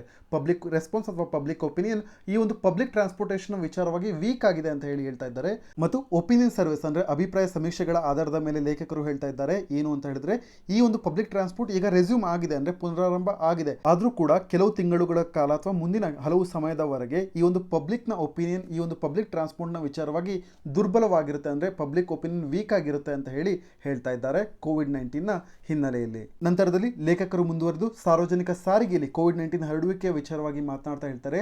ಸಾರ್ವಜನಿಕ ಸಾರಿಗೆಯಲ್ಲಿ ಈ ಒಂದು ಪ್ರಯಾಣದ ಸಮಯದಲ್ಲಿ ಕೋವಿಡ್-19 ಎಷ್ಟರ ಮಟ್ಟಿಗೆ ಟ್ರಾನ್ಸ್ಮಿಟ್ ಆಗುತ್ತೆ ಅಂದರೆ ಪ್ರಸರಣವಾಗುತ್ತೆ ಒಬ್ಬ ವ್ಯಕ್ತಿಯಿಂದ ಇನ್ನೊಂದು ವ್ಯಕ್ತಿಗೆ ಅಂತ ಹೇಳಿ ನಿರ್ದಿಷ್ಟವಾಗಿ ಹೇಳೋದಕ್ಕೆ ಯಾವುದೇ ರೀತಿಯಾದಂಥ ಸಂಶೋಧನೆಯನ್ನ ಒಂದು ರಿಸರ್ಚ್ ಅನ್ನ ಮಾಡಿಲ್ಲ. ರಿಸರ್ಚಿನ ಕೊರತೆ ಇದೆ ಅಂತ ಹೇಳಿ ಮೊದಲನೇದಾಗಿ ಹೇಳ್ತಾ ಇದ್ದಾರೆ. ಮತ್ತು ಇದರ ಜೊತೆಗೆ ಅವ್ರು ಏನು ಹೇಳ್ತಾರೆ ಅಂತ ಹೇಳಿದ್ರೆ, ನಾನ್ AC ಬಸ್ಗಳನ್ನು ಉಪಯೋಗಿಸೋದು ತುಂಬಾ ಒಳ್ಳೇದಾಗುತ್ತೆ. ಏಕೆ ಅಂತ ಹೇಳಿದ್ರೆ ಇಲ್ಲಿ ಓಪನ್ ವಿಂಡೋಸ್ಗಳು ಇರ್ತವೆ, ಲೆಸ್ ರಿಸ್ಕಿ ಆಗಿರುತ್ತೆ, ಔಟ್ಡೋರ್ ಲೈಕ್ ಎನ್ವಿರಾನ್ಮೆಂಟ್ನ ಪ್ರೊವೈಡ್ ಮಾಡುತ್ತೆ. ಇದರಿಂದಾಗಿ ಕೋವಿಡ್-19 ಟ್ರಾನ್ಸ್ಮಿಷನ್ ಅನ್ನ ಕಡಿಮೆ ಮಾಡ್ಬೋದು ಅಂತ ಹೇಳಿ ಇಲ್ಲಿ ಒಂದು ಸಜೆಷನ್ ಪಾಯಿಂಟ್ ಅನ್ನು ಕೂಡ ಹೇಳ್ತಾ ಇದ್ದಾರೆ. ಮುಂದುವರೆದು ಹೇಳ್ತಾರೆ, ಭಾರತೀಯ ನಗರಗಳಲ್ಲಿ ಬಹುಪಾಲು ಮೆಟ್ರೋ ರೈಲು ಪ್ರಯಾಣವು ಕೇವಲ 20 ನಿಮಿಷಗಳಿಗಿಂತ ಹೆಚ್ಚು ಇರೋದಿಲ್ಲ. ಈ ಸಂದರ್ಭದಲ್ಲಿ ಏನಾಗುತ್ತೆ ಅಂತ ಹೇಳಿದ್ರೆ, ವೈರಲ್ನ ಸಾಂದ್ರತೆ ಅಂದರೆ ವೈರಲ್ ಡೆನ್ಸಿಟಿ ಅಥವಾ ಹಿನ್ನೆಲೇಷನ್ ಅಂದರೆ ವೈರಲ್ ಕಣಗಳನ್ನು ಉಸಿರಾಟದಲ್ಲಿ ತೆಗೆದುಕೊಳ್ಳುವಂಥ ಒಂದು ಟೈಮ್ ಪೀರಿಯಡ್ ಏನಿದೆ ಅದು ಕಡಿಮೆ ಆಗುತ್ತೆ ಮೆಟ್ರೋ ರೈಲ್ಗಳನ್ನು ಉಪಯೋಗಿಸೋದ್ರಿಂದ ಅಂತ ಹೇಳಿ ಈ ಒಂದು ಆರ್ಟಿಕಲ್ನಲ್ಲಿ ಮೆನ್ಷನ್ ಮಾಡಿದ್ದಾರೆ. ನಂತರದಲ್ಲಿ ಮುಂದುವರೆದು ಲೇಖಕರು ಹೇಳ್ತಾರೆ, ಸಾರಿಗೆ ವ್ಯವಸ್ಥೆಯಲ್ಲಿ ಏನಾಗುತ್ತೆ ಅಂತ ಹೇಳಿದ್ರೆ, ಕ್ರೌಡಿಗಿಂದಾಗಿ ಅಥವಾ ಕ್ಲೋತ್ಸ್ಗಳಿಂದ ಅಂದರೆ ಬಟ್ಟೆಯಿಂದ ವೈರಸ್ ಹರಡೋದು ಕಡಿಮೆ ಚಾನ್ಸಸ್ ಇರುತ್ತೆ. ಮತ್ತು ಹಿನ್ನೆಲೇಷನ್ ಅಂದರೆ ಉಸಿರಾಟ ಪ್ರಕ್ರಿಯೆಯಲ್ಲಿ ವೈರಸ್ ಕಣಗಳನ್ನು ನಾವು ಉಸಿರಾಡುವಂಥ ಚಾನ್ಸಸ್ ಕೂಡ ಕಡಿಮೆ ಇರುತ್ತೆ. ಆದರೆ ಯಾವಾಗ ಹ್ಯಾಂಡ್ ಗ್ರಿಪ್ ರಿಂಗ್ಸ್ಗಳನ್ನು ಯೂಸ್ ಮಾಡುವಂಥದ್ದು ಅಥವಾ ಪೋಲ್ಸ್ಗಳು ಕಂಬಿಗಳು ಇರ್ತಾವಲ್ಲ ಬಸ್ನಲ್ಲಿ ಅವುಗಳನ್ನು ಮುಟ್ಟೋದ್ರಿಂದ ಈ ರೀತಿ ಮಾಡೋದ್ರಿಂದ ಏನಾಗುತ್ತೆ ಅಂತ ಹೇಳಿದ್ರೆ ಇವುಗಳು ಐಪ್ರೋನ್ ಏರಿಯಾಸ್ಗಳಾಗಿದ್ದಾವೆ ಕೋವಿಡ್-19 ಅಂದರೆ ಕೊರೋನಾ ವೈರಸ್ನ ನಾವು ಟ್ರಾನ್ಸ್ಮಿಟ್ ಮಾಡ್ಕೊಳೋದ್ರಲ್ಲಿ ಅಂತ ಹೇಳಿ ಇಲ್ಲಿ ಲೇಖಕರು ಮೆನ್ಷನ್ ಮಾಡಿದ್ದಾರೆ. ನಂತರದಲ್ಲಿ ಅವರು ಡೆಲ್ಲಿ ಮೆಟ್ರೋ ರೈಲ್ ಕಾರ್ಪೊರೇಷನ್ ಶ್ಲಾಘಿಸ್ತಾರೆ. ಅವರುಗಳು ಗೈಡ್ಲೈನ್ಸ್ ಅನ್ನು ನೀಡಿದ್ದಾರೆ. ಡೆಲ್ಲಿ ಮೆಟ್ರೋ ಅವರು ಏನು ಅಂತ ಹೇಳಿದ್ರೆ ಸ್ಯಾನಿಟೇಷನ್ ಅನ್ನ ಮಾಡ್ಕೊಬೇಕು ಮತ್ತು ಪಾಸಿಬಿಲಿಟಿ ಎಲ್ಲೆಲ್ಲಿ ಆಗುತ್ತೆ, ವೈರಲ್ ಟ್ರಾನ್ಸ್ಮಿಷನ್ ಪಾಸಿಬಿಲಿಟಿ ಎಲ್ಲೆಲ್ಲಿ ಆಗುತ್ತೆ ಅಂತ ಹೇಳಿದ್ರೆ ಟೋಕನ್ಗಳನ್ನ ಪಡೆದುಕೊಳ್ಳುವಂತಹ ಸಂದರ್ಭದಲ್ಲಿ ಆಗಿರ್ಬೋದು ಅಥವಾ ಎಲಿವೇಟರ್ಗಳಲ್ಲಿ ಬಟನ್ಗಳನ್ನ ಪುಷ್ ಮಾಡುವಂತಹ ಸಂದರ್ಭದಲ್ಲಿ ಅಥವಾ ಹ್ಯಾಂಡ್ ರೈಲ್ಗಳ ಮೂಲಕವಾಗಿ ವೈರಸ್ಗಳು ಹರಡುವಂತಹ ಸಾಧ್ಯತೆ ಇರುತ್ತೆ. ಅದಕ್ಕಾಗಿ ಈಗ ಡೆಲ್ಲಿ ಮೆಟ್ರೋ ರೈಲ್ ಕಾರ್ಪೊರೇಷನ್ ಹಲವಾರು ಗೈಡ್ಲೈನ್ಸ್ ಗಳನ್ನ ರಿಲೀಸ್ ಮಾಡಿದೆ. ಸೋಷಿಯಲ್ ಡಿಸ್ಟೆನ್ಸಿಂಗ್ ವಿಚಾರವಾಗಿ ಮತ್ತು ಸ್ಯಾನಿಟೇಷನ್ ಕನ್ಸರ್ನ್ಸ್ ಗಳ ವಿಚಾರವಾಗಿ ಮತ್ತು ಕೋವಿಡ್-19 ಅನ್ನ ಯಾವ ರೀತಿ ಟ್ಯಾಕಲ್ ಮಾಡಬೇಕು ಅನ್ನುವಂಥ ವಿಚಾರವಾಗಿ ಈಗ Delhi metro rail corporation guidelines ಗಳನ್ನ ರಿಲೀಸ್ ಮಾಡಿದೆ ಅಂತ ಹೇಳಿ ಮೆನ್ಷನ್ ಮಾಡಿದ್ದಾರೆ. ಇದೇ ರೀತಿಯಲ್ಲಿ ಬೇರೆ ಮೆಟ್ರೋ ರೈಲ್ವೆ ಸ್ಟೇಷನ್ಗಳು ಕೂಡ ಈ ಒಂದು ಸಿಮಿಲರ್ ಗೈಡ್ಲೈನ್ಸ್ ಗಳನ್ನ ಫಾಲೋ ಮಾಡಬೇಕು ಅಂತ ಹೇಳಿ ಸಜೆಷನ್ ಕೊಡ್ತಾ ಇದ್ದಾರೆ. ನಂತರದಲ್ಲಿ ಇದೇ ಆರ್ಟಿಕಲ್ ನಲ್ಲಿ ಲೇಖಕರು ಮುಂದುವರೆದು ಹೇಳ್ತಾರೆ ಯಾವ ಸ್ಟೆಪ್ ಗಳನ್ನ ನಾವು ಅಡಾಪ್ಟ್ ಮಾಡ್ಕೊಂಡ್ರೆ ಕೋವಿಡ್-19 ಅನ್ನ ಟ್ಯಾಕಲ್ ಮಾಡಬಹುದು, ಎಸ್ಪೆಷಲಿ ಪಬ್ಲಿಕ್ ಟ್ರಾನ್ಸ್ಪೋರ್ಟ್ ಗಳು ಯಾವ ಮೆಜರ್ಸ್ ಗಳನ್ನ ತೆಗೆದುಕೊಳ್ಬೇಕಾಗುತ್ತೆ ಈ ಒಂದು ಕೋವಿಡ್-19 ಅನ್ನ ಟ್ಯಾಕಲ್ ಮಾಡೋದಕ್ಕೆ ಅಂತ ಹೇಳಿ ಚರ್ಚೆ ಮಾಡ್ತಾ ಅವರು ಹೇಳ್ತಾರೆ. ಪಬ್ಲಿಕ್ ಟ್ರಾನ್ಸ್ಪೋರ್ಟ್ ನಲ್ಲಿ ಅಂದ್ರೆ ಮೆಟ್ರೋದಲ್ಲಿ ಆಗಿರ್ಬೋದು ಅಥವಾ ಬಸ್ಗಳಲ್ಲಿ ಆಗಿರ್ಬೋದು ಹ್ಯಾಂಡ್ ಗ್ರಿಪ್ಸ್ ಗಳು ಏನಿರ್ತವೆ ಅವುಗಳನ್ನ ಆಗಾಗ್ಗೆ ಮಧ್ಯ ಒರೆಸೋದಕ್ಕೆ ಹಲವಾರು ಸಿಬ್ಬಂದಿಯನ್ನ ನೇಮಿಸಬೇಕು ಅಂತ ಹೇಳಿ ಹೇಳ್ತಾ ಇದ್ದಾರೆ. ಮತ್ತು ಇದರ ಜೊತೆಗೆ ಟ್ರಾವೆಲರ್ಸ್ ಗಳಿಗೆ ವೆಟ್ ಸ್ಯಾನಿಟೈಸಿಂಗ್ ವೈಪ್ಸ್ ಗಳನ್ನ ಅವರ ಅಂಗೈ ಮೇಲೆ ಇಡುವಂತೆ ಈ ಒಂದು ಮೆಜರ್ನ ತಗೊಬೇಕು. ಈ ಸಂದರ್ಭದಲ್ಲಿ ಏನಾಗುತ್ತೆ ಅಂತ ಹೇಳಿದ್ರೆ ಅವರುಗಳು ಯಾವುದೇ ಒಂದು ಕಂಬಿಯನ್ನ ರೈಲ್ ಕೋಚ್ ಅನ್ನ ಮುಟ್ಟುವಂತ ಸಂದರ್ಭದಲ್ಲಿ ಈ ವೆಟ್ ಸ್ಯಾನಿಟೈಸಿಂಗ್ ವೈಪ್ಸ್ ಗಳನ್ನ ಅಂದ್ರೆ ಈ ಬಟ್ಟೆಗಳನ್ನ ಬಳಸಿದ್ದೆ ಅಂತ ಸಂದರ್ಭದಲ್ಲಿ ಏನಾಗುತ್ತೆ ಅಂತ ಹೇಳಿದ್ರೆ ಕೋವಿಡ್-19 ಇಂದ ದೂರ ಇರಬಹುದು ಅಂತ ಹೇಳಿ ಲೇಖಕರು ಹೇಳ್ತಾ ಇದ್ದಾರೆ. ನಂತರದಲ್ಲಿ ಸಿಬ್ಬಂದಿಗಳನ್ನ ಮಾತ್ರವಲ್ಲ ಕೆಲವೊಂದು ವಾಲಂಟಿಯರ್ಸ್ ಗಳನ್ನು ಕೂಡ ಹ್ಯಾಂಡ್ ಸ್ಯಾನಿಟೈಸರ್ಸ್ ಗಳನ್ನ ಪ್ಲಾಟ್ಫಾರ್ಮ್ ಗಳಲ್ಲಿ ಡಿಸ್ಪೆನ್ಸ್ ಮಾಡೋದಕ್ಕೆ ಅವರುಗಳನ್ನ ರಿಕ್ರೂಟ್ ಮಾಡಬೇಕು ಅಂತ ಹೇಳಿ ಹೇಳ್ತಾರೆ. ಮತ್ತು ಮೆಟ್ರೋದಲ್ಲಿ ಅಥವಾ ಬಸ್ಗಳಲ್ಲಿ ಏನ್ ಮಾಡಬೇಕು ಅಂತ ಹೇಳಿದ್ರೆ ಒಂದು ಸಲ ಟ್ರಾವೆಲಿಂಗ್ ಮುಗಿದಾದ ನಂತರ ಈ ಒಂದು ಏರ್ ಪಾರ್ಟಿಕಲ್ಸ್ ಏನಿರುತ್ತೆ ಬಸ್ಗಳಲ್ಲಿ ಅವುಗಳನ್ನ ತೆಗೆದು ಹಾಕೋದಕ್ಕೋಸ್ಕರ ಏರ್ ಫ್ಲೋನ ಎಕ್ಸ್ಟರ್ನಲಿ ಅಂದ್ರೆ ಹೊರಗಡೆಯಿಂದ ಬಾಹ್ಯ ಗಾಳಿಯನ್ನ ಹರಿಸಬೇಕು ಬಸ್ಗಳಲ್ಲಿ ಅಥವಾ ಮೆಟ್ರೋಗಳಲ್ಲಿ ಅಂತ ಹೇಳಿ ಲೇಖಕರು ಹೇಳ್ತಾ ಇದ್ದಾರೆ. ಇದರಿಂದಾಗಿ ಏನಾಗುತ್ತೆ ಅಂತ ಹೇಳಿದ್ರೆ ವೈರಲ್ ಕಣಗಳನ್ನು ಕರಗಿಸ್ಬೋದು ಗಾಳಿನಲ್ಲಿ ಅಂತ ಹೇಳಿ ಹೇಳ್ತಾ ಇದ್ದಾರೆ. ಇಷ್ಟು ಪಾಯಿಂಟ್ಸ್ಗಳು ಈ ಒಂದು ಆರ್ಟಿಕಲ್ನ ಹಿನ್ನೆಲೆಯಲ್ಲಿ ಇಂಪಾರ್ಟೆಂಟ್ ಆಗುತ್ತೆ. ಇಲ್ಲಿ ನೀವು ಇಂಪಾರ್ಟೆಂಟ್ ಆಗಿ ಅಬ್ಸರ್ವ್ ಮಾಡಬೇಕಾದಂಥದ್ದು ಏನು ಅಂತ ಹೇಳಿದ್ರೆ ಡೆಲ್ಲಿ ಮೆಟ್ರೋ ಯಾವ ರೀತಿಯಲ್ಲಿ ಗೈಡ್ಲೈನ್ಸ್ನ ಪ್ರೊವೈಡ್ ಮಾಡಿದೆ, ನಂತರದಲ್ಲಿ ಯಾವ ಸಜೆಸ್ಟಿವ್ ಮೆಷರ್ಸ್ಗಳನ್ನ ಆರ್ಟಿಕಲ್ನಲ್ಲಿ ಲೇಖಕರು ಮೆನ್ಷನ್ ಮಾಡಿದ್ದಾರೆ ಅಂತ ಹೇಳಿ ಈ ಪಾಯಿಂಟ್ಸ್ಗಳನ್ನ ನೀವು ಅಬ್ಸರ್ವ್ ಮಾಡಬೇಕು. ಇದೇ ರೀತಿಯಲ್ಲಿ GS ಆನ್ಸರ್ ಪೇಪರ್ನಲ್ಲಿ ನಾವುಗಳು ಕೂಡ ಇನೋವೇಟಿವ್ ಆಗಿ ಆನ್ಸರ್ನ ಮೆನ್ಷನ್ ಮಾಡಿದಂಥ ಸಂದರ್ಭದಲ್ಲಿ ನಮಗೆ ಅತಿ ಹೆಚ್ಚು ಮಾರ್ಕ್ ಬರುವಂಥ ಸಾಧ್ಯತೆ ಇದೆ. ಅದರಿಂದಾಗಿ ನಾನು ಈ ಒಂದು ಆರ್ಟಿಕಲ್ನ ಚೂಸ್ ಮಾಡಿರುವಂಥದ್ದು. ಯಾವ ರೀತಿಯಲ್ಲಿ ಸ್ಟೆಪ್ಸ್ಗಳನ್ನು ಇವರು ಮೆನ್ಷನ್ ಮಾಡಿದ್ದಾರೆ ಅಂತ ಹೇಳಿ ಈ ಒಂದು ಆರ್ಟಿಕಲ್ನಲ್ಲಿ ನೀವು ಅಬ್ಸರ್ವ್ ಮಾಡಬೇಕು. ಈಗ ನಾವು ಇವತ್ತಿನ ಫಿಲಿಮ್ಸ್ ಪ್ರಾಕ್ಟೀಸ್ ಕ್ವಶನ್ಸ್ಗಳಿಗೆ ಮೂವ್ ಆಗಿದ್ದಾದರೆ ಈ ಒಂದು ಮೊದಲನೇ ಪ್ರಶ್ನೆನ GST ಕೌನ್ಸಿಲ್ನ ಬಗ್ಗೆ ಕೇಳಿದ್ದಾರೆ. ಇಲ್ಲಿ 3 ಸ್ಟೇಟ್ಮೆಂಟ್ಗಳನ್ನು ಕೊಟ್ಟಿದ್ದಾರೆ. ಈ ಒಂದು ಪ್ರಶ್ನೆಗೆ ನೀವು ಸರಿಯಾದ ಉತ್ತರವನ್ನು ಕಮೆಂಟ್ ಸೆಕ್ಷನ್ನಲ್ಲಿ ತಿಳಿಸಿ. ನಂತರದಲ್ಲಿ ಎರಡನೇ ಪ್ರಶ್ನೆನ ಆರ್ಟಿಕಲ್ 15 ಬಗ್ಗೆ ಕೇಳಿದ್ದಾರೆ. ಇಲ್ಲಿ 2 ಸ್ಟೇಟ್ಮೆಂಟನ್ನು ಕೊಟ್ಟಿದ್ದಾರೆ. ಈ ಒಂದು ಪ್ರಶ್ನೆಗೂ ಕೂಡ ನೀವು ಕಮೆಂಟ್ ಸೆಕ್ಷನ್ನಲ್ಲಿ ಉತ್ತರವನ್ನು ತಿಳಿಸಿ. ಉತ್ತರವನ್ನು ತಿಳಿಸಬೇಕಾದ್ರೆ ಕ್ವಶನ್ ನಂಬರನ್ನು ಹಾಕೋದನ್ನು ಮರಿಬೇಡಿ. ಇಷ್ಟು ಹೊತ್ತು ಈ ಒಂದು ಡಿಸ್ಕಷನ್ನಲ್ಲಿ ಪಾರ್ಟಿಸಿಪೇಟ್ ಮಾಡಿದ್ದಕ್ಕೆ ಧನ್ಯವಾದಗಳು. Thank you for watching.